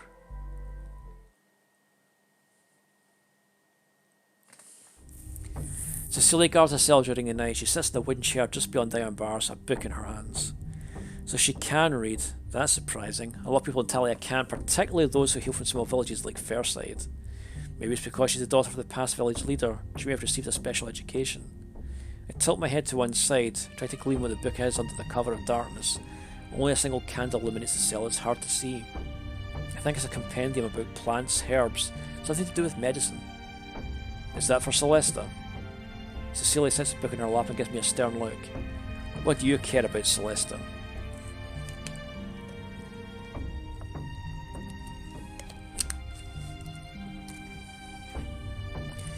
After meeting her myself, I'm rather curious. I want to know more about her. And you? Well, I don't want to talk. Not to an attempted murderer. I'm not an attempted murderer. I've killed hundreds and hundreds of people in my lifetime, like I did at Kadath. But I suppose you don't care about that. That's different. You had orders from the church. You had to fight. I had orders, yes, but I didn't have to kill anyone. Their lives were precious too. I'm sure the men and women I killed at the battlefield had family too. Mothers and fathers, aunts and uncles, grandparents. A beloved older brother or sister, maybe. Stop, just stop. Stop what? You know what I mean, all these false equivalencies. I'm just weighing the worth of one human life against another's. Killing people on the battlefield is not the same as leaving an innocent young girl to die. Maybe. Maybe not. There is no maybe, it's the truth, plain and simple. Cecilia snorts. You really haven't learned a thing, have you? She sounds annoyed. She looks agitated. She picks up her book about herbs once more, but she can't concentrate. She shifts, her right foot tapping against the ground incessantly. This is an unusual experience. People don't often tell me to shut up. Not quite so harshly. I frown, tilt my head to one side. I'm not usually this talkative, but there's precious else to do. I could sleep, I suppose, but I don't want to wail away my final night before my impending execution sleeping. It would seem like a bit of a waste. Why are you here, Cecilia? Because I have to keep watch to make sure you don't run away. I don't think I could run away right now. You're exaggerating my abilities. I don't want to take any chances. You're a sneaky one. Not as sneaky as you. You did trick me. I didn't. You could have cut down with your sword for a second. I could, but I didn't. I don't think I would have done that. Why not? What would be the point? I can't believe the people in Talia think you're a hero. The more you talk, the more I dislike you. You wouldn't be the first person to say that. Don't sound so proud of yourself. I'm not. Good, you won't be. Water trickles from the angle of the ceiling. Drip, drip, drip. It sounds almost like Cell is crying. But I don't think anybody would cry for my sake. Nobody I know anyway. My parents are dead. Eloise is dead. All the people I care about are dead. Maybe my instructor back in Spinal's army, Miwa, would shed a tear or two. But I doubt it. Fox people, even those integrated against Spinal Society, can be awfully aloof. Besides, Miwa was never particularly emotional. Even if she did ruffle my hair or slip me precious pieces of candy from time to time. It was just a shadow, a relic of the past, a machine created by the church who will stay young in flesh until I reach an old age. Then it will all catch up with me, the gravity of my sins perhaps. Your sister didn't stay here for very long. Celesta? That's who I meant, unless you have any other sisters. No, Celesta's all the film I have left, and I might not even have her if you'd had your own way. Cecilia sniffs. Celesta can't stay in the underground dungeon too long. It's too damp. It irritates her legs and she might catch a cold. I have heard Horn's dragon fire can weaken the immune system. She gets sick so very easily. As if it weren't enough that she can't walk, she's always bedridden with colds, fevers, high temperatures. How can she run a village if she's always ill? Sometimes I step in for her, but that's only sometimes. She's very duty driven. She doesn't like pawning off her responsibilities onto other people. But if she's ill, she should rest. If she's rested whenever she was ill, she'd be resting all the time. Besides, she feels like she has to prove herself. Because of her legs? That's right. She's afraid people will think she's not fit to be a leader because of her condition, so she's always exerting herself. She further takes on more than she should, even though it makes her sicker. I admire her tenacity, but I don't see what she hopes to accomplish by working herself to death. Isn't she worried about upsetting you? She is. She worries a good deal, but she has so many other things to worry about. I stopped nagging after her for a while. It didn't seem fair, now that she's trying so hard. She looks down at her lap, at the leather-bound book resting upon it. She sighs. I don't know what you might think of Celesta, but she isn't cruel, she isn't cold, she's a good girl, really. Even though she wants to kill me. Even so, she feels like she has to. It's the only way for her to move on. Maybe then she will stop being so hard on herself. She'll stop feeling like a failure. It's a silly sniff. She wipes her eyes with the back of her arm. Tears? It's hard to tell in the darkness. That's another reason why Celesta can't spend so much time with you. She's worried that if she watches you suffer, she'll start to sympathise with you. Despite everything that's happened, you're still her childhood hero.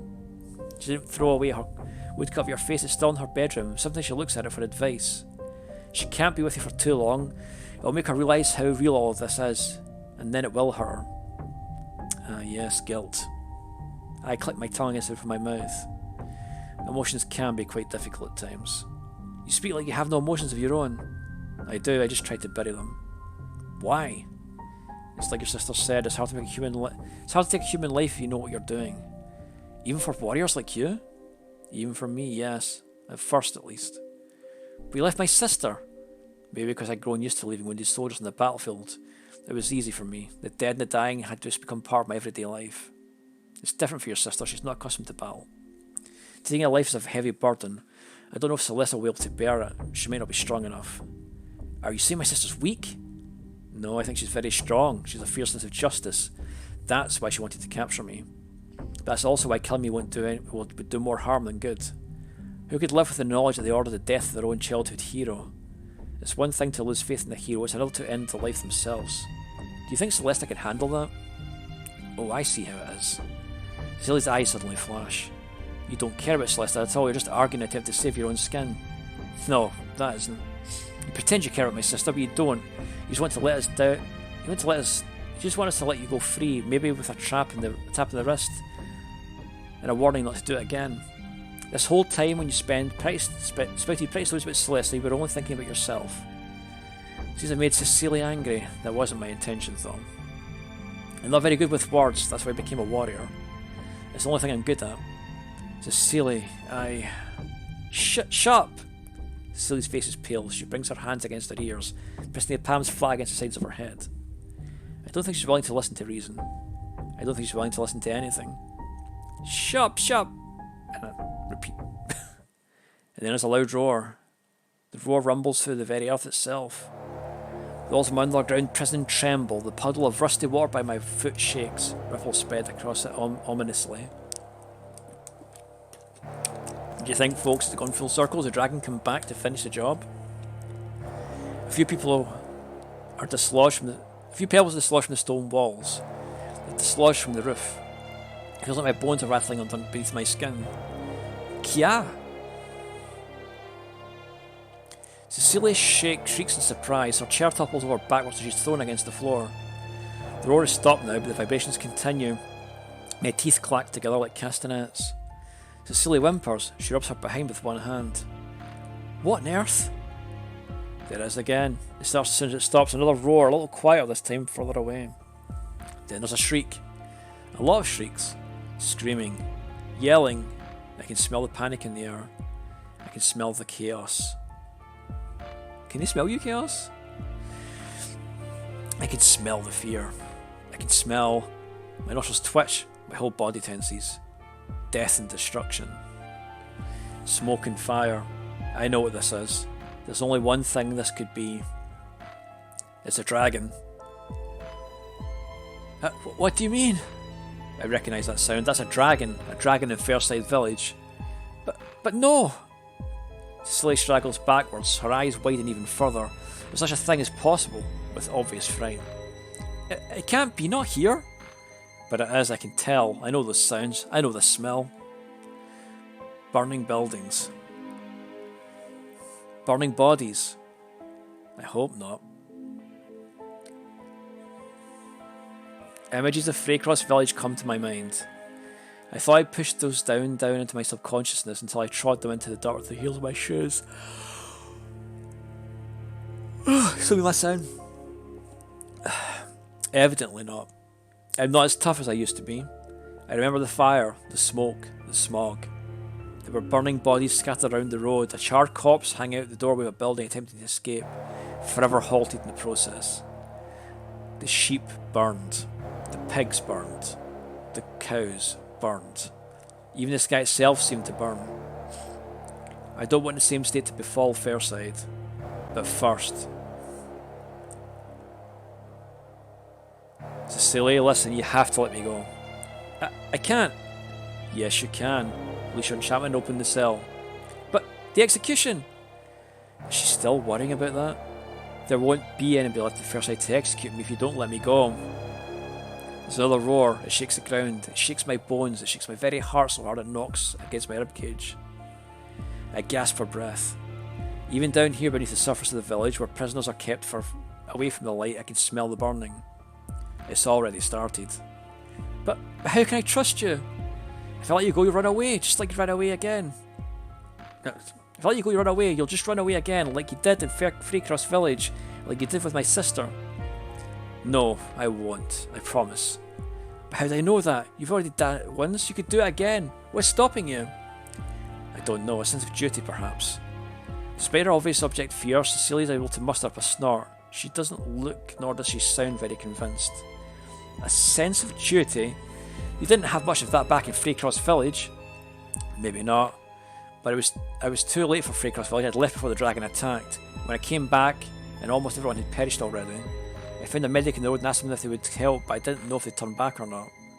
What? Cecilia stares at me. But I thought you just walked away. I did walk away because there was nothing I could do, but this is different. Fairside Village is different. I'm here now and I could help you. I could save you if only you let me go and give me my sword. Well... I hear the roar again, the rumbling. We're running out of time. Cecilia, please. I shout at her, pleading, almost begging. Now, this is a rare occurrence. The Great Warrior Arcadia doesn't beg. It doesn't really suit my image. It's a good thing. I've never cared all that much about my image, and I don't feel any particular sense of shame in begging. If it will help prevent yet another sense of slaughter, my own pride doesn't mean that much. I'll throw it away. Cecilia, I don't care what you think of me, but please let me help you. You have to. Cecilia blinks, looks at me, her lips pursed, pale pink, splashed against her creamy skin, like the petals of a rose. But then, slowly but surely, alright, She nods her head. I'll do it. And she releases the enchantment about the bars of my cell. When I step outside into the darkness, my trusty sword in hand, I'm instantly hit by how terrible the situation is. Several of the buildings are on fire already. The thatched roofs are blazing, burning. The flickering red and yellow flames dance, slipping at the velvet blue sky-like tongues. I think the velvet blue sky-like tongues? Something about it seems almost degenerate, unpleasantly immoral. It isn't the houses that are alight. The trees that line Fairside are burning too. They stand sentinel like torches, bleeding heat into the night. It really is hot, unpleasantly warm. I can feel myself sweating, my fingers resting against the hilt of my sword, feel uncomfortably slippy. Embers flicker like fireflies. Smoke and smog billow through the air like a shroud. It catches my hair and my nose and my mouth. When I inhale, I smell death. I can taste death too. Burning fat and flesh. The pig that I saw earlier this afternoon, frolicking by the well, is lying on the ground. Its legs are stuck up in the air, its eyes are glazed, fixed and unmoving, and its body is black. Burnt to a crisp. I turn my head, look around. There's nothing to see here, just destruction. Doom and gloom. People running, shouting, crying. They're not important right now. Where's the dragon? It didn't take me long to find that. Being a large scaly lizard, it's hard for it to hide, especially in a small tiny village like this. The dragon hovers in the air. Its eyes are wicked and yellow like runny egg yolks. Its skin is dark black. The scales glisten beneath the moonlight like pieces of polished obsidian. Its wingspan is large, perhaps 10, 12 metres across. I'm not sure. I'd never been very good at maths. Calculations aren't my strong point. Killing is. It might just be my imagination, memories of Freecross running through inside my mind, but this dragon looks strangely familiar. It's the black scales, the yellow eyes, the long tail with the spiked barb at the end.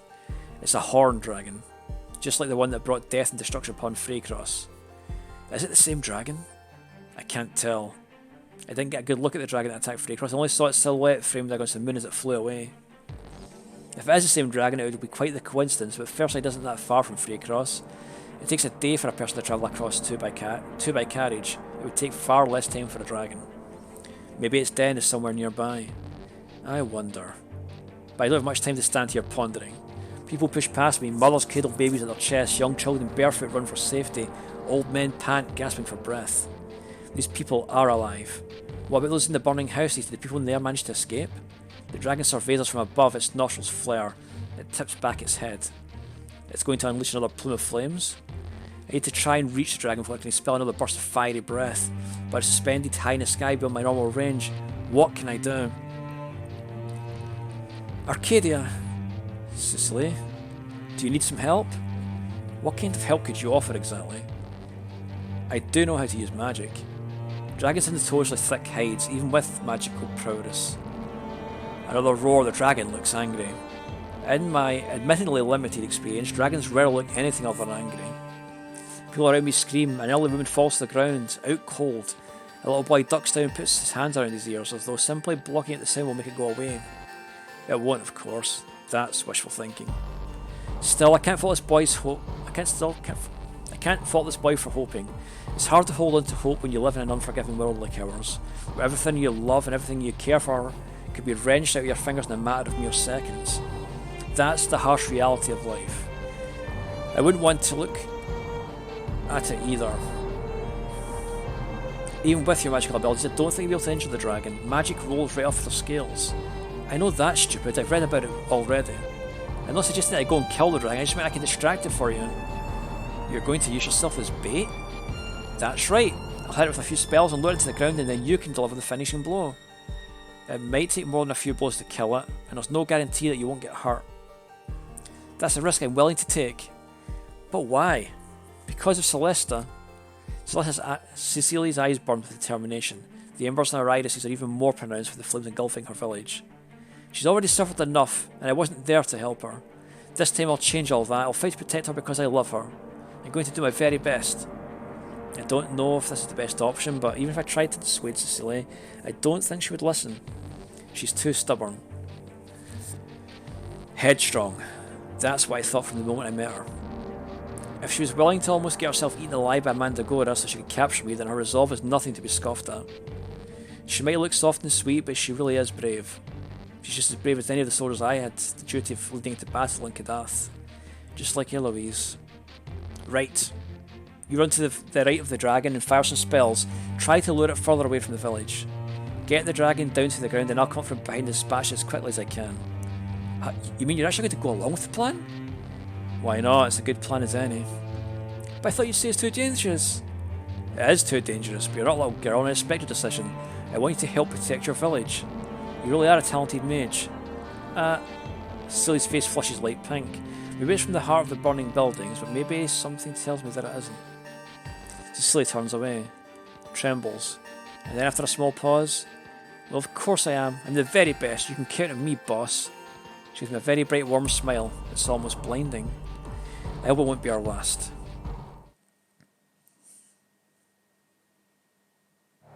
Cecilia is running. She charges to the right, her long skirt fluttering in the breeze. So does her hair. It billows about behind her like a shroud. She weaves a little closer to the dragon. It's still hovering in the air, surveying the small village of Fairside with bored disinterest. Its throat convulses. It shifts. Is it going to exhale another plume of fire onto the ground? But Cecilia is there, and she's too quick. She shouts, "Hey, where do you think you're going?" It's a little impetuous, maybe, but it gets the job done. The dragon turns, it quicks its head, blinking its yellow eyes. This is all the opening Cecilia needs. Take this. She unleashes a barrage of magic in the dragon. Magic bullets. It's a rather simple spell, but it's a wide radius and it can be highly destructive if used correctly. They have a good range too. Cecilia's magical assault makes contact with the dragon's hide. 3 of her 4 shots hit its underbelly. The dragon throws back its head and roars. I don't think it's in pain, but it certainly isn't very happy. Perhaps it simply can't stand the thought that it was hit by a mere human. Dragons have quite a lot of pride, I think. They're large and imposing whenever they appear. People run away in droves, even those who know how to fight. Fighting is hard when your opponent is 10 times your size and has so many unfair advantages. As if the wings aren't bad enough, they're the claws and the teeth and the enchanted fire that never stops burning. Dragons probably see us humans as nothing more than ants, little, insignificant creatures that should run away and quick, or will be burnt to a crisp. As such, they don't really like it when little, insignificant creatures start fighting back. The dragon rounds on Cecilie. It starts to spit fire from its grouping maw, but Cecilie's too quick. Thank goodness she's too quick. She dodges each burst of flame. The ground alights about her, but she jumps and ducks and skids. She turns. You're not taking me seriously. She fires yet another round of magic bullets at the dragon. One manages to hit the dragon's right eye. The dragon rears up, claws tenses, and lets a deep guttural roar. A roar of pain, maybe? A dragon's eyes are the most vulnerable part of its body, everybody knows that. They're not covered with scales and they're nothing to protect them. But a single magic bullet isn't fatal. The dragon isn't even bleeding. One eye swollen shut, it descends through the night sky. Its large wings flap as it hovers, only a few inches off the ground now. The dragon's so close to Cecilie, it could reach out and swipe her with those sharp claws or extend its long, long neck and take a bite out of her. So my throat's going.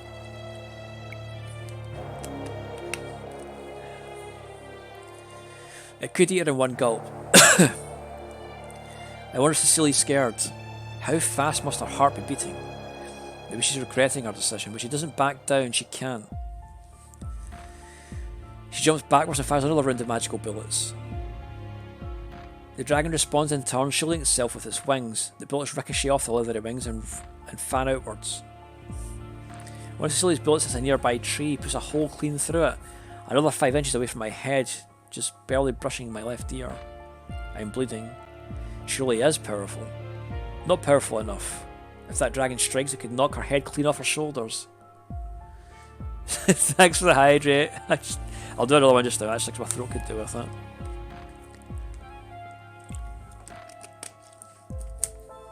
My tongue's like, I think it's my allergies starting to hit.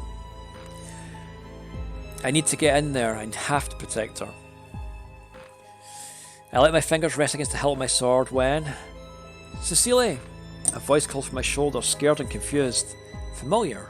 I turn my head. It's Celesta.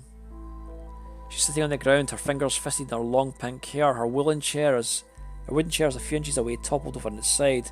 One of its wheels spins fruitlessly against the dark sky.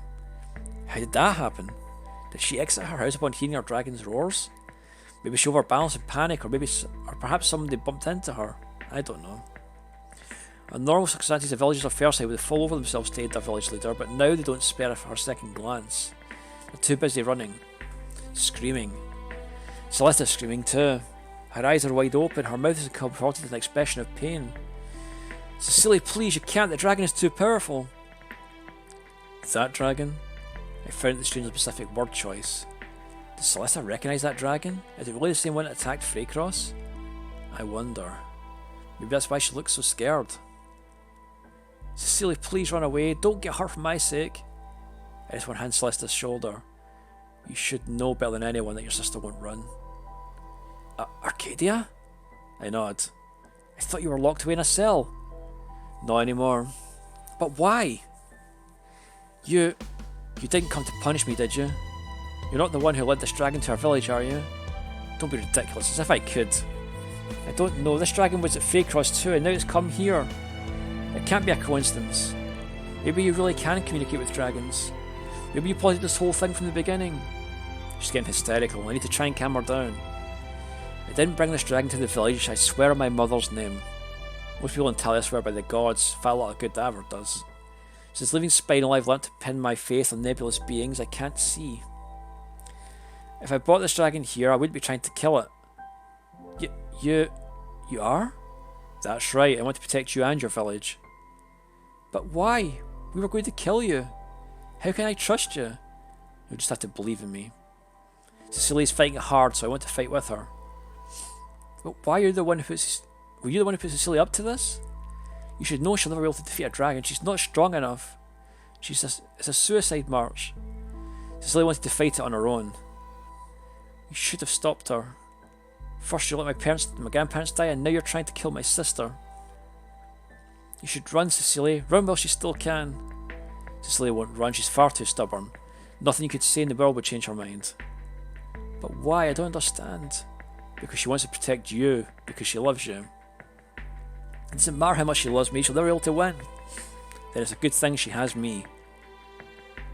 You? Are you really going to save her? No. Cecilia doesn't need saving, she's not a damsel. Right now she's a brave warrior, just like the soldiers who fought with me at Kadath. All she needs is a bit of backup. No warrior, no matter how good, can go up against impossible odds like this on their own. I have help. But first I should probably help Celesta. Here you go, Miss Village Leader. What are you doing? What does it look like? I take Celesta's body in my arms. She's heavier than she looks. But I don't say that. Women don't like to be reminded about their bones aren't hollow like birds. Despite all that fire and death and destruction that surrounds her, Celesta smells faintly of strawberries. It's soft and comforting. Maybe a little creepy. I try to handle it as carefully as I can. I don't want to hurt her legs. Though given the chaos erupting around us, the pain may be the last thing in Celesta's mind, for once. There. I right Celesta's fallen chair and sit her back down on it. You should try and get to safety. But Cecilia... Like I said, she'll be fine. Don't worry. How can I not worry? She's my sister. That dragon won't have a single hair on her head, I promise. Are your promises really worth all that much? Celesta looks at me, her eyes narrowed. I don't think she trusts me, and with good reason. I abandoned her 12 years ago. I let her down. I won't do that again. I'll make this promise matter. And nothing else but a woman of my words. I unsheath my sword and stare down at the dragon. And going in, it's time to end this once and for all. And so I charge. Fingers against my sword till I run. I dodge a sweep from the dragon's tail, which pulverizes a pine tree a few inches from my left. The tree cracks ominously and falls to the ground with a loud thud. The whole ground shakes. One of Cecilia's stray magic bullets whizzes through the air and it hits the head of the fallen pine tree, and it catches on fire. But I can use this. I scale the side of the felled tree running up the trunk. I see Cecilia. She's still facing against the dragon, but she looks worse for wear. There's ash in her hair and smuts of dirt on her cheeks. The dragon swipes at her. She dodges. It rears back, inhaling, ready to spit yet more fire at her. Everything's on fire. I hope Celeste is safe. No, I can't think about her now. I can't think about anything else other than the dragon. The dragon has managed to hem Cecilia in against another fallen tree. There's nowhere for her to run other than the dragon's teeth and claws. Still, she put up a good fight. She's faced off against it almost a minute. When pitted against a dragon, most people don't last 3 seconds. It must be a mark of how much she loves Celesta. How much she loves her village. I myself have particularly strong feelings about Fairside. But I do have some words I committed to in the past I need to put right. I can't abandon yet another village, not to the same dragon. Not after I promised Celesta. So I jump.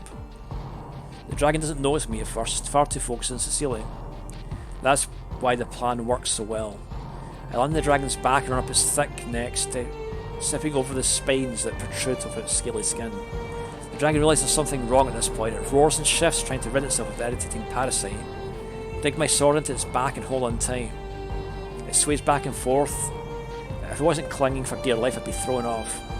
Still use this moment to take to her advantage.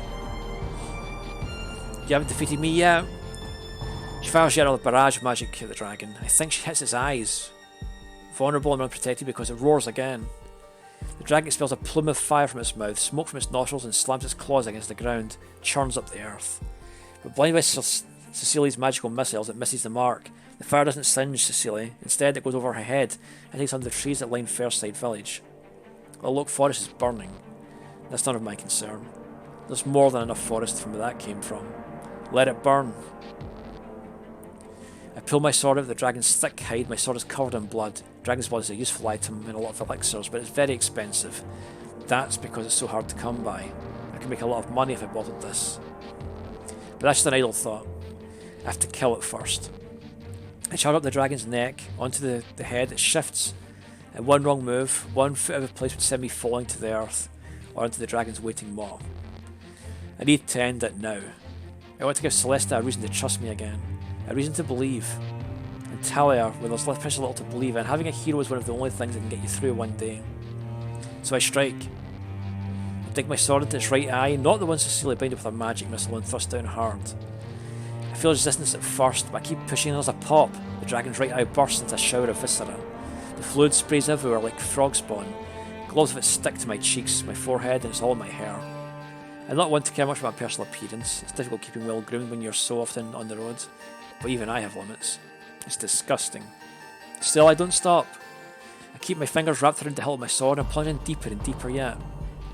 The dragon thrashes and writhes beneath me, screaming in pain. I don't pay it any heed. I don't feel any sympathy. This beast has done enough damage to Fairside Village already. It deserves everything it gets. My blade pierces through its eye, right through the beast's head. I manage to work the blade through the roof of its mouth, where it pokes out from the folds of bright pink flesh like an extra tooth. Sharp and glittering. Deadly. The dragon howls, it writhes in pain and it's bleeding, it's now blind. But it's still alive. Shit. Tenacious bastard.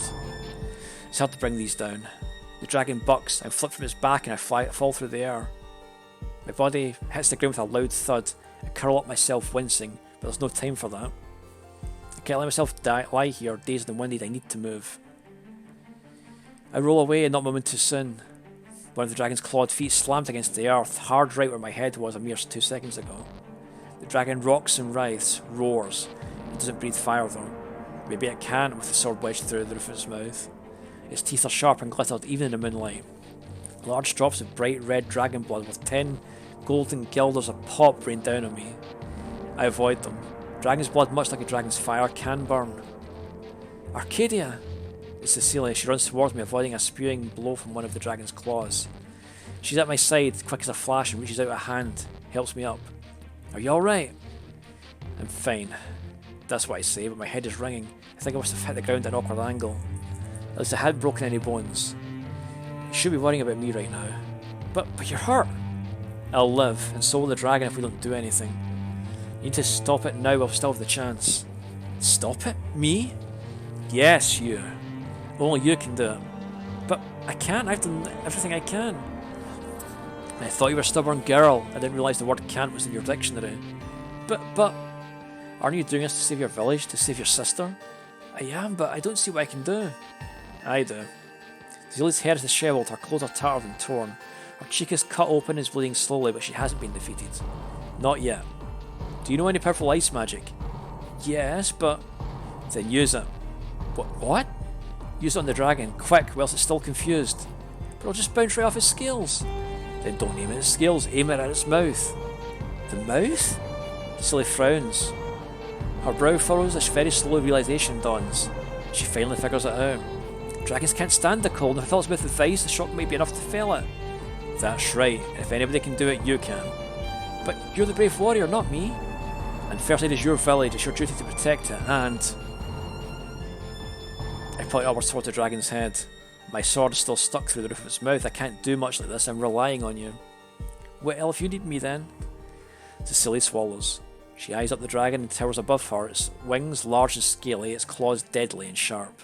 But she doesn't falter. Instead, she takes a step forwards. Cecilia's whole body starts to glow. It's a magical aura. Energy. It pulsates off her. Instantly the temperature seems to drop by 10 degrees. I tremble. Hey you! You've tormented me and my family long enough. It's time for me to put an end to this.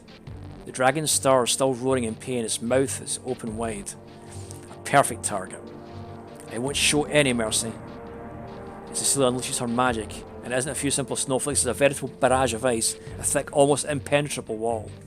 The ice flies through the air in huge, thick chunks. They buffet the dragon's side. Several of the ice shards hit true, and they fly into the dragon's open mouth, choking it. The dragon reels, still bleeding, slowly dying, it staggers. It's alive, but the sudden shock of cold now invading its body must be cooling its blood. Its body temperature will be dropping. It can't survive much longer. And this is for my sister. Cecilia sweeps her hand through the air, and yet another ice projectile is shot towards the roaring, crying, dying lizard. This projectile is thick and long, shaped like a spear, with both ends tapering off at the sharp points. The dragon glances upwards dazedly. It tries to move its large, lumbering body out of the way with the ice spear, but it's too late. It's lost too much blood and it can't move away in time. It can't escape. The ice spear strikes true. It impales the dragon's head. It runs right through it, piercing the brain. The dragon teeters, it shakes, it sways. And then with an almost anticlimactic hiss of pain, it pitches forwards. The dragon's head slams against the ground, still leaking blood. Its tail flops to the earth, and the wings land atop its fallen body like the leaves of a book. It doesn't stir. It doesn't move. It's dead.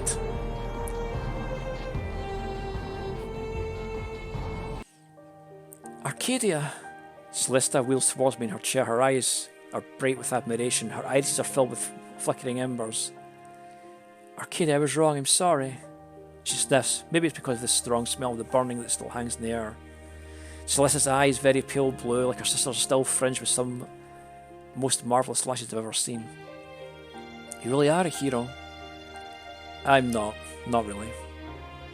But you saved my life. You saved my village. I couldn't have done it without your sister. She's the one who nearly killed the dragon. Who really killed the dragon. But we... Celesta sniffs. She wipes her eyes with the black of her arm. We captured you. We were going to kill you. It's not the first time it's happened. But you turned against you. I stopped believing in you. Because I turned against you first. I know I should focus on helping Cecilia with the other villagers put the fires out, but right now I need to talk to Celesta. This conversation's been long overdue. 12 years overdue, in fact. I don't think I should apologise for what happened to you in Freycross, because that was unfortunate. I didn't lead the dragon to your village. I never wanted to attack you, but I could have helped you and I didn't. I thought aiding you would be too much hassle, and I'd already written you off for dead, so I left you. I left you die? Left you to die? At the time, I told myself this was the kindest thing to do. I thought you wouldn't last the night. I underestimated just how stubborn you were. Well, Cecilia must have inherited it from somewhere. I pause. I'm not used to talking so much. Conversation's never been my forte. I prefer short, snappy sentences, orders, commands. That's how it was in the army. But inspirational talks? Meaningful discussions? Heartfelt apologies? I'd rather not. There's a lot of things I'm not good at. I just happen to be very, very good with my sword. A lot of people seem to think that makes up for all my other weaknesses. Nobody knows me as Arcadia the poor public speaker. I'm always Arcadia the great warrior. It's funny how that works. I couldn't leave you and the people to suffer anymore. I know that now, and while I know apologies don't have much worth, I like to think my actions can speak for me. I hope I was able to make it up to you, Miss Celesta. Even if that was with violence, it's the only way I know how. Celesta sighs. She cups her cheeks with her hands. You're even cooler than I imagined. Cool? Celesta isn't the only one fawning. The other villagers too are approaching me, old men and women, mothers and fathers, young children. They're all coming to look at the great warrior hero, never mind that their village is still burning. Evidently I'm more important. Never mind that they were going to watch me be executed tomorrow. I guess that's just water under the bridge now. Who's that? Arcadia? Is it really? The one who fought Kadath? One who saved Amarath village? The one who worked as a warrior priest? The real Arcadia? In the flesh? She saved us. She killed the dragon. And the people started to cheer. They surround me in a circle with Celesta at the forefront of her wheelchair. In her wheelchair. They all want words of wisdom or encouragement or autographs. One woman even asked me to bless her child. I brush her away. I'm no longer affiliated with my church. I have no authority to bless anyone. Oh, where are manners? Forgive us. Celesta holds one hand up, calling for silence. Obediently, the villagers quieten. We shouldn't be asking favours from you. You already did so much for us after all. Instead, Celesta looks up at me imploringly, one hand rests on her chest. Is there anything we can do for you? I shake my head. Really? Nothing at all? Celesta sounds almost desperate now. I need to apologise somehow. After plotting against you, as the leader of Fairside Village, I must. But I shake my head again. It's fine, don't worry about it. But being able to prove my worth was more than enough as a reward. Everyone in Talia calls me a hero, but I haven't felt like much of one for a while. All I do is fight and kill. Is that really so heroic? But this night I think I finally did something worthy. I protected Celesta. I fought alongside Cecilia. And I helped save this village. I don't know if I'll ever get added to my ever-expanding legend. First Village is too small. I can't imagine many people have ever heard of it. I can't imagine many people will care that it will continue to live for another day despite the odds. But I care. Heroes shouldn't fight because they want a claim of recognition or rewards. They should fight because they know deep down inside their hearts that they're all doing the right thing. That they're making a difference. What other reason is there to pick up a sword? It's the only reason I need, but it's lamentably hard to come by. I'm just glad for once. I was able to save some people who really truly needed it.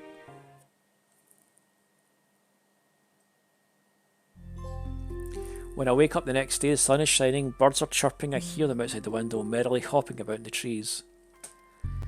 The ones that didn't get singed last night, I mean. After the dragon was slain and the fires were finally put out, Cecilia and Celeste led me back to their home. Fortunately, I hadn't been damaged by the dragon's fire, though it did smell of smoke. It still does, actually. Cecilia told me there was a small room upstairs I could stay in overnight. Now, with the arrival of morning, I feel refreshed. I can't remember the last time I slept with my head against a pillow and actually sheets about my body. Clean, spotless sheets that smelled faintly of lavender. I sit up in my bed, my hair curling in a tangle about my face, and inhale. I can smell something delicious, something beyond the faint floral aroma of lavender. I think my pillows are stuffed with the flower. It's supposed to be medicinal. Food? Is someone cooking? How domestic.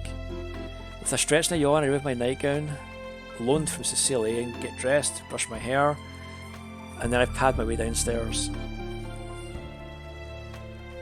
I enter the kitchen like my bedroom. It's another small square wooden little room with that smells of cooking in the early morning. Cecilia's standing at the stove, nudging something with a wooden spoon. The sunshine spills in through the window. It's yellow with like melted butter. It catches at her hair, spills across her face. Cecilia hums under her breath as she cooks and taps her right foot against the ground. She really does look pretty. Beautiful even. And to think, only yesterday this girl said she was going to kill me. She was determined, grimly so, to have me executed in front of the whole village. She looks far happier now. I don't think being a murderess would be a good career choice for such a fiercely loyal, protective girl. Celesta, meanwhile, is sitting at the table in her wheelchair. She tilts her head and smiles when she sees me clapping her hands together.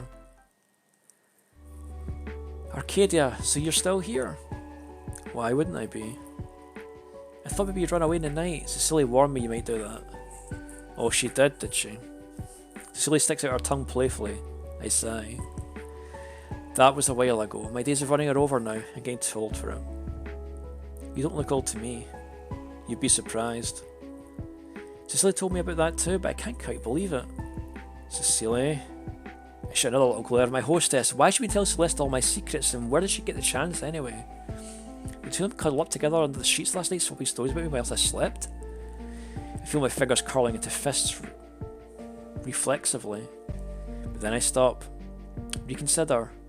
It's a nice peaceful morning, I don't want to spoil it. Why don't you sit down? Cecilia's going to serve the food soon.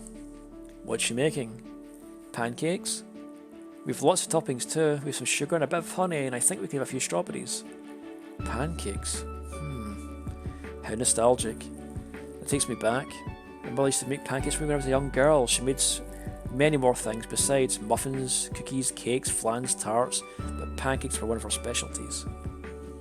That was a long time ago. Oh, you've gone rather quiet. Don't you like sweet fruits? If not, you can always have your pancakes with lemon juice if you want. No, it's fine, I like pancakes. Really?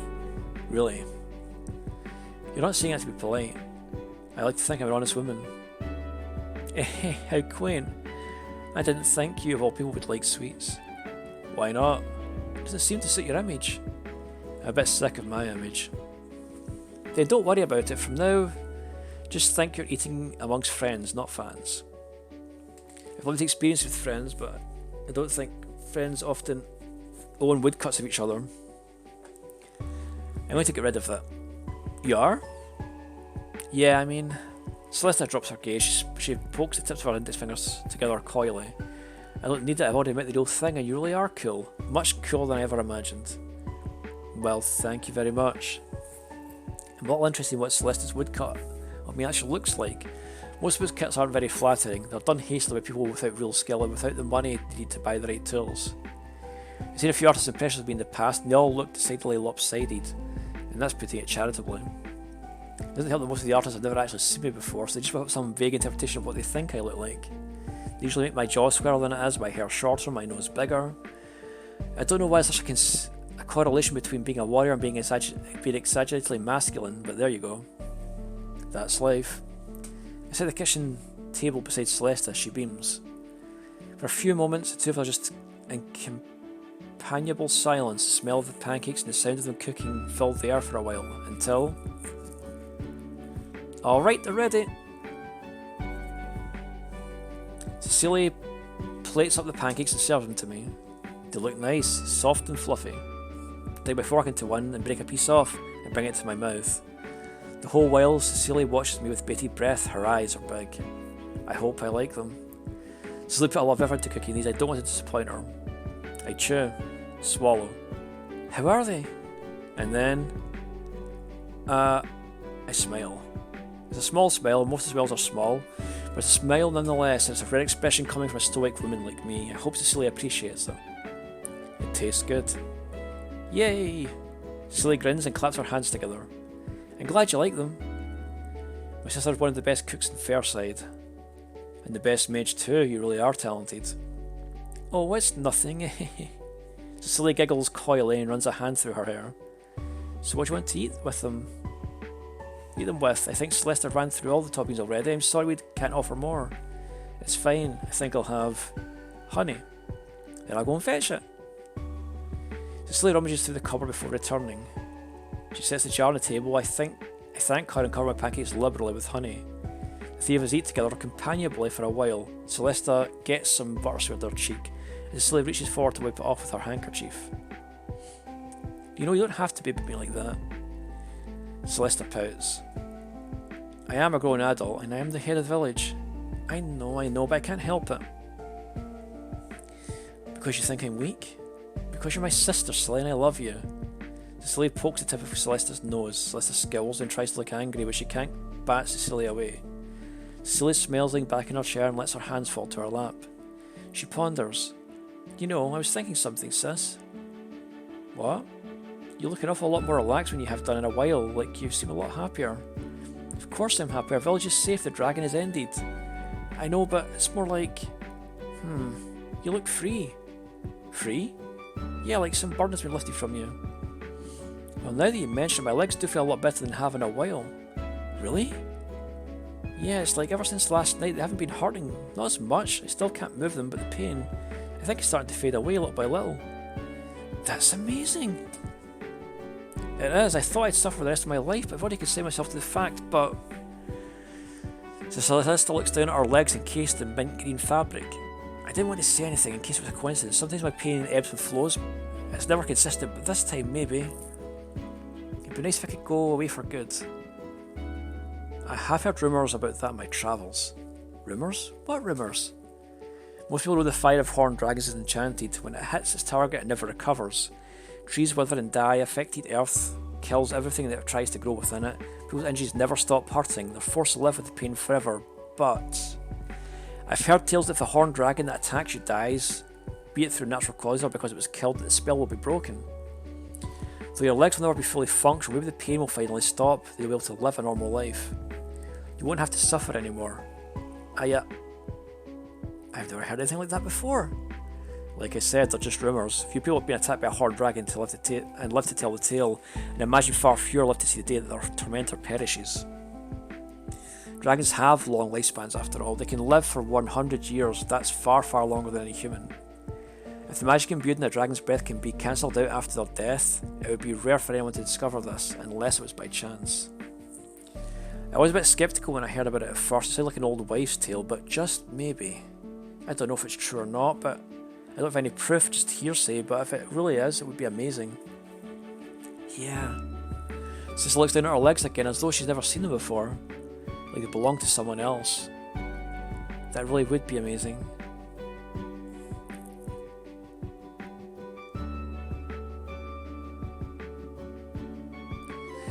She lifts her head and smiles, her whole face radiates with happiness. I'll just have to keep hoping, and who knows, maybe I'll be able to make a full recovery. I'm sure you will. We're related after all, nobody's as stubborn as we are. I smile to myself as I spear another piece of pancake, lifting it into my mouth. I don't doubt that. Not for a second. After my rather agreeable breakfast, I head off. Celeste and Cecilia wanted me to stay for a few more days, but I told them I couldn't. I have somewhere that I needed to be. Little Haven. The village where I was born. I want to see what's happened to it during these last 20 years. Did Little Haven 2 fall victim to a random attack by the Horned Dragon? Will I find it razed to the ground, charred and blackened and completely destroyed? Maybe. Maybe not. There's only one way to find out. I'm not sure why I feel so sentimental. My mother years and years ago, and my father shortly after. I've been alone in this world, without any family for more than 2 decades. I've already consigned myself to the fate of being alone. Even a wandering soul like me wants to return home from time to time. I walk through the village. It's a bit worse for wear after the attack last night, but the damage isn't too extensive. A few houses were completely destroyed, but most were only slightly singed. First aid isn't ruined. With enough manpower, it could be repaired in a month or 2. As I walk through the village, all turn to smile at me. They greet me. Wyvern, the great warrior. It's a pleasure to see you. Are you going off to another adventure? I bet there are plenty of more villages across Talia to save. You'll be kept busy. Ha ha ha. They laugh jovially. I exchange smiles with them. Nani? Some of the younger men and women are high up on the roof of their homes with nails in their mouths. They're repairing the damage done to the rafters. Iceland delivered between 6 and 8. That's good. That's good. In the distance, yet more people are chopping up their felled trees. Maybe they plan to use them to rebuild the damaged homes. A dog tanning itself beneath the sun yips when I pass by. A few chickens peek at the ground for corn, wending beneath my legs. It's a warm day, bright and sunny. I engage in light conversation with some of the villagers.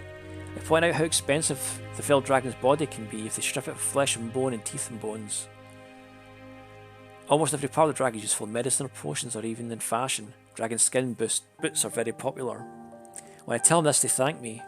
A young boy has retrieved my sword from the dragon's head. He hands it to me, beaming brightly, and I thank him. My sword's even been washed, not a single drop of blood remains. I'm thankful. People of Fairside truly are good people. I say my goodbyes, I turn and start to walk. I'm going to leave. My feet fall against the ground with a series of dull thuds. My sword is sheathed by my side, but I don't think I'll need to use it for a while. Not in this village, it's filled with life. All around me I can see people working, people laughing, people living. Where do they get their energy from? Their optimism? It must be because people have things they believe in, things they care about, things they love. I wonder what it would be like if I had such a purpose. Where can I find something I love like that? Maybe I'll find answers in Little Haven. Then again, maybe not. I haven't gone more than a few paces when... Arcadia, hey Arcadia, wait! Cecilia? What is it now? There's something I wanted to tell you. What? I just thought I should say... I'm sorry. Then she bows her head. It's a deep bow overflowing with respect. It's almost like I'm a hero or something. Now where does Cecilia get that ridiculous idea from? I shift suddenly awkward. A few of the villagers are watching us, snickering. You don't need to bow, you know. But I have to, you're the great warrior Arcadia. I thought we'd been over this, I'm just a normal woman. You told me that yourself last night. But you saved us. You know as well as I do, it wasn't just me. We couldn't have killed the dragon if it weren't for you and your ice spells. You were an invaluable member of the team. I clap what I hope is a reassuring hand against Cecilia's shoulder. She pulses gently beneath the warm morning sunshine. But I was going to kill you. I thought I should at least apologise for that. You don't need to apologise for something you haven't done. What's in the past is in the past. No hard feelings? Not particularly. I'm used to people trying to take my life. It starts getting old. Oh jeez. Cecilia shakes her head. You just think you're so amazing, don't you? I have no idea what you mean. Yeah, I'm sure you don't. I just don't know why you decided to save us. If I were in your position, I'd never want to save the people who tried to kill me. Well, it's complicated. I think you have a good reasons to hate me. It's because I let a member of your family get hurt. I let them down. You wanted revenge. It's natural. That's who people are. That's who people are? Cecilia shakes her head again. You say that like we didn't try to kill you. You tried, but you failed. I guess. I should have known it would be beyond my ability to take down a legend. You're too sharp for me. It's not that hard. You just need to get them when they're sleeping. If cut, I bleed like everyone else. But your cuts heal up after a few minutes, right? Then cut deeper next time. This conversation is kind of grim for so early in the morning. You're the one who brought it up. I guess. I'm still thinking about it, like... When that dragon attacked us, I was so scared. I thought I was going to wet myself. But you didn't. Well, maybe a little. You did? I'm just kidding. But... I still can't believe I did that. I didn't think I'd ever be able to do anything so extraordinary. Even ordinary people can do extraordinary things if they have reason enough. That's how all legends are born. Even yours? Even mine. Like I said, I really am a normal woman. I'm not so different to you. And what is it that encouraged you to fight? You don't have to. This isn't your village. It isn't, but it's something I thought I should fight for. What? Your trust, perhaps? You really want my trust? Maybe. Cecilia's a pretty girl after all, and I've never been very good at dealing with them. They make me feel unusually tongue-tied. And I can't ever say what I want, I always resort to action instead. I start showing off. I really haven't matured that much. I'm still a kid deep down inside. The same teenage girl who fought at Kadath. I knew the reason to fight too, didn't you? That's right, Celesta. When I thought about her getting hurt, I knew I couldn't stand there doing nothing. I had to make some kind of stand, even though I was scared, even though I was terrified. And that's what true courage is. It's doing something that scares you because you know it's the right thing. You make a wonderful hero yourself someday, Cecilia. Well, I don't know about that. I do. I believe in you. I think you make an even better hero than myself. Now you're just flattering me. Not at all. I'm a warrior. I made a name for myself by taking up a sword and killing people. But did I ever really save them? Did I ever really make a difference? I don't know, but... I offered Cecilia a small smile, slightly muted. If I was able to make a difference last night, then I would be happy, I think. Maybe I finally earned my true title as a warrior last night. You thanked me, but I should thank you. You believed in me, you set me free from that cell, and you let me prove my worth, not just to you and your sister, but to myself. I can't thank you enough. And I bow my head. Cecilia deserves it. She's more of a hero than I am. More of a hero than I'll ever be. But I can't always try to improve myself. I'll do my best. That's all I can really do. That's all we can do, really.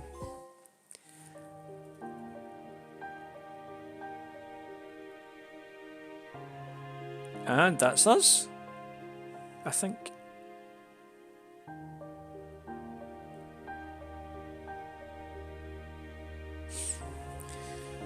So that's our first visual novel we've done on stream since Doki Doki Literature Club. This is more straight up, more of a novel than a visual novel. Like, it was more reading than it was actual gameplay. A few typos that I might try and report to them so they can try and get them fixed, but the actual story was fair enough. Wasn't unlike an anime, just with still screens.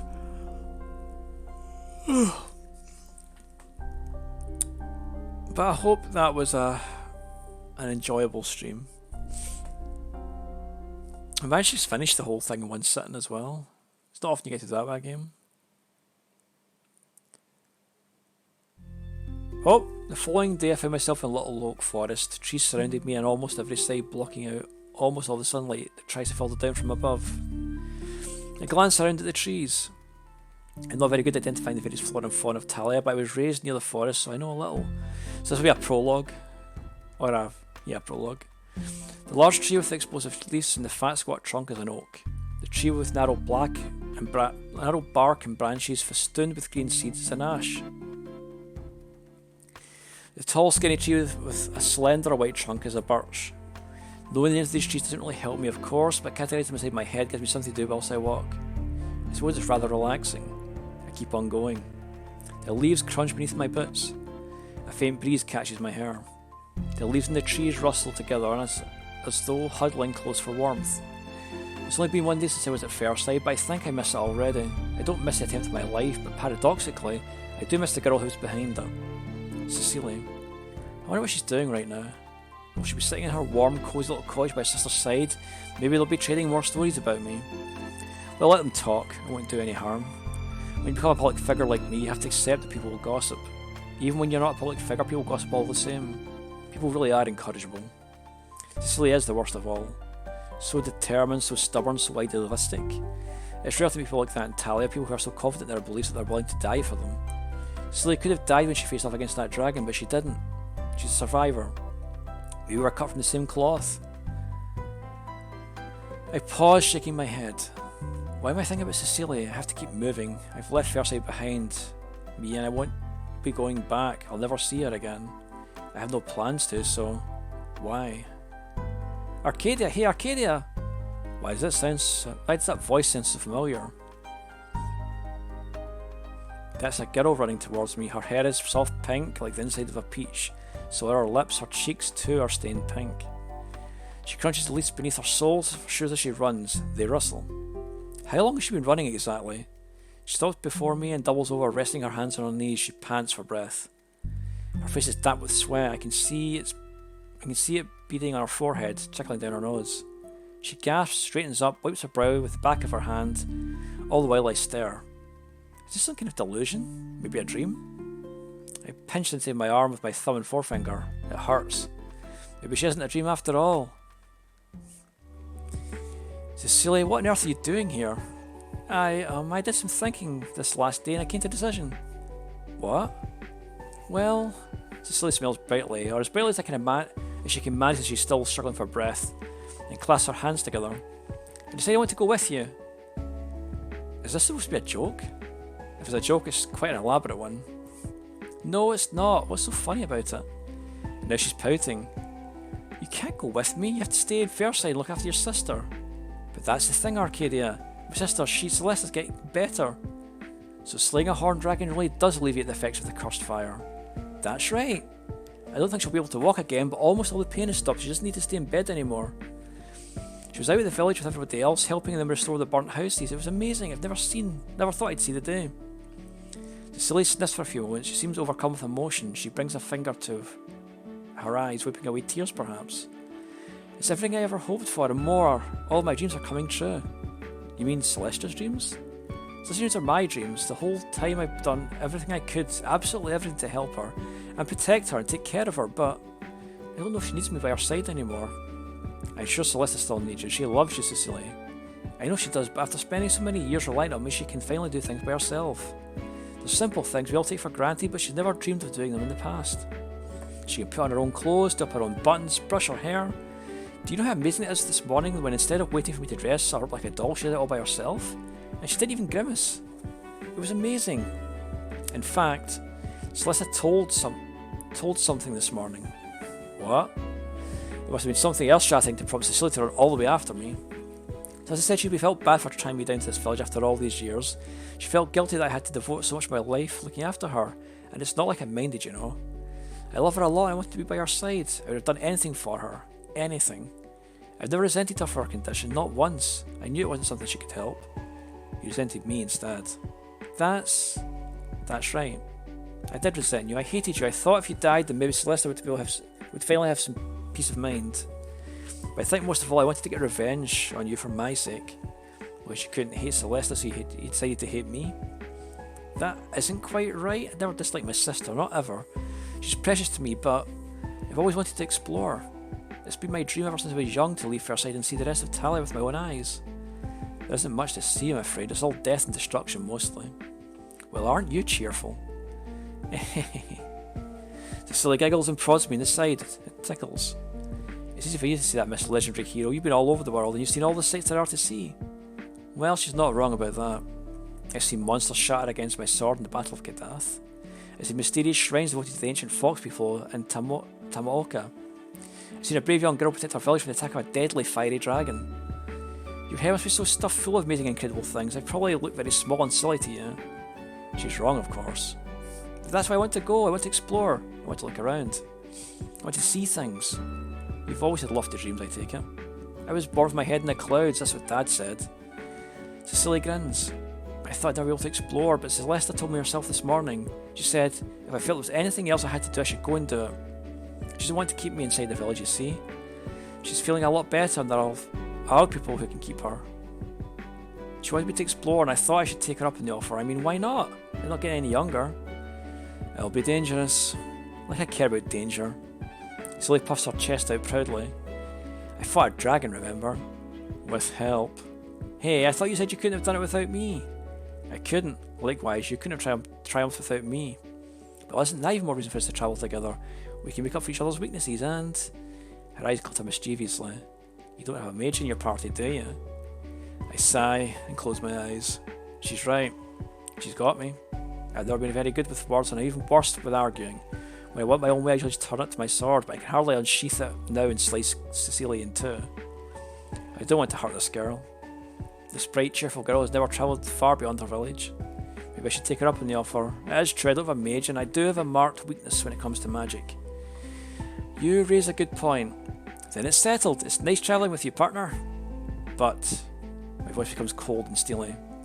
I don't want you running off into danger. Stay by my side and don't get yourself hurt, otherwise your sister would never forgive me, and I wouldn't forgive me either. Alright, fine, I'll be a good girl.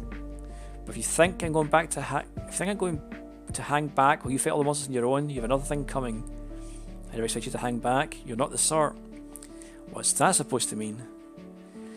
I flick her forehead. It means you're impulsive. Well, maybe a little. And irritating. Hey, you're much more irritating than I am. Scrappy too. You argue back. Such behaviour would not be permitted in the army. My instructor, Miss Miwa, would have flayed me alive. Yeah, but I'm not in the army. You're not my superior. We're allies. Equals. Comrades, right? Comrades. I repeat the word. Taste it in my tongue. It tastes good. It's fresh and clean like spring water. Maybe if I'm with Cecilia, travelling to Talia won't be quite so lonely. I've been alone for so long. I've been alone for long enough. That's right, we can be comrades. Good, I knew you'd see sense. You're a smart woman, really. What do you mean, really? Well, you're always swinging that huge sword around. I thought maybe you were compensating for something. That's typically men. Oh, I didn't mean it like that. I mean more like maybe you have a tiny brain. Don't make me regret my decision, Cecilia. I can always leave you in the night. Oh, no, don't do that. Then try to behave. I will, in time.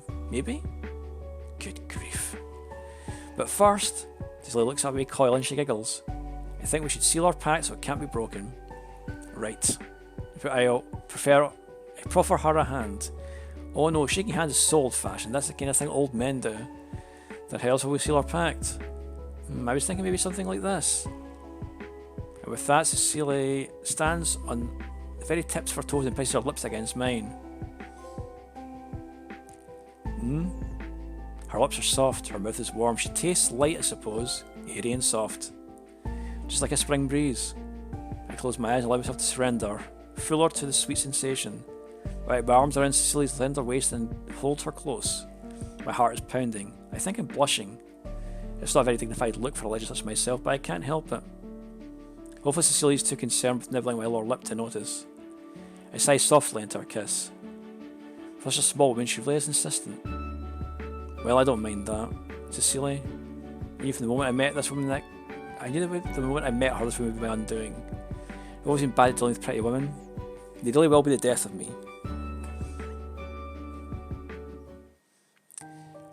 And we're really done this time.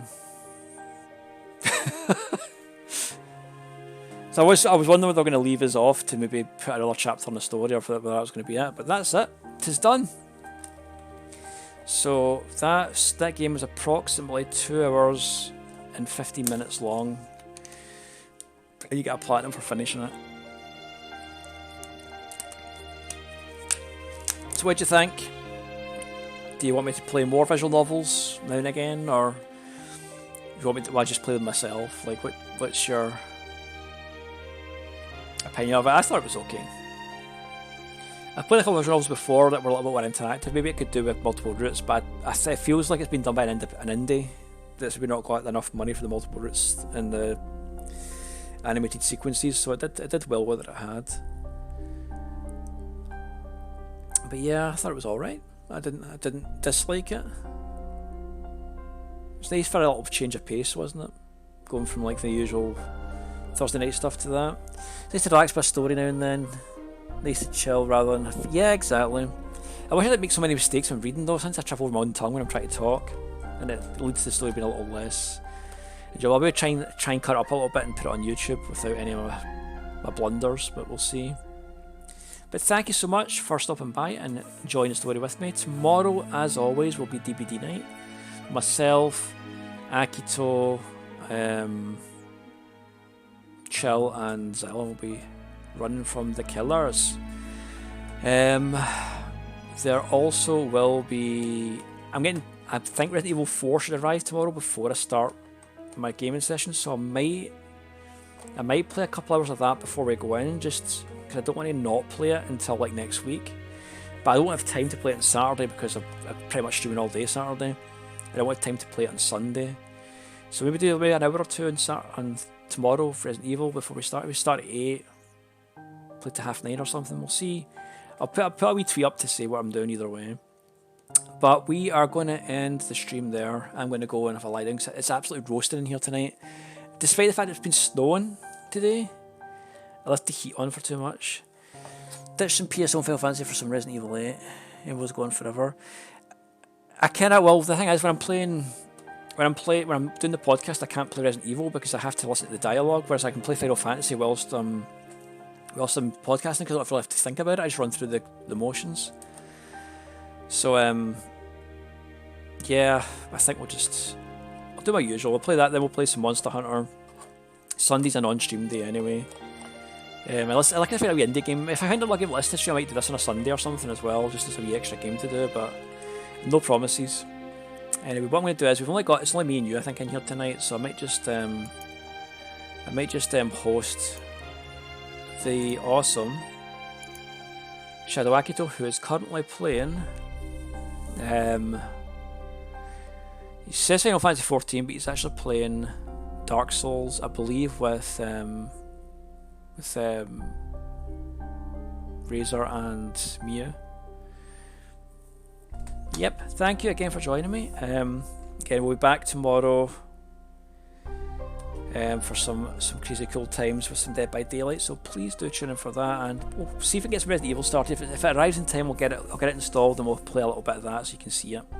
I don't think we'll get stepped on because I don't think we'll get far off into the game, but it'd be nice to at least start it off, you know. So let's go and do the host with the Mr. Akito. And I will see you guys tomorrow, so until then, stay warm, stay safe, and I'll see you all again soon. Sayonara.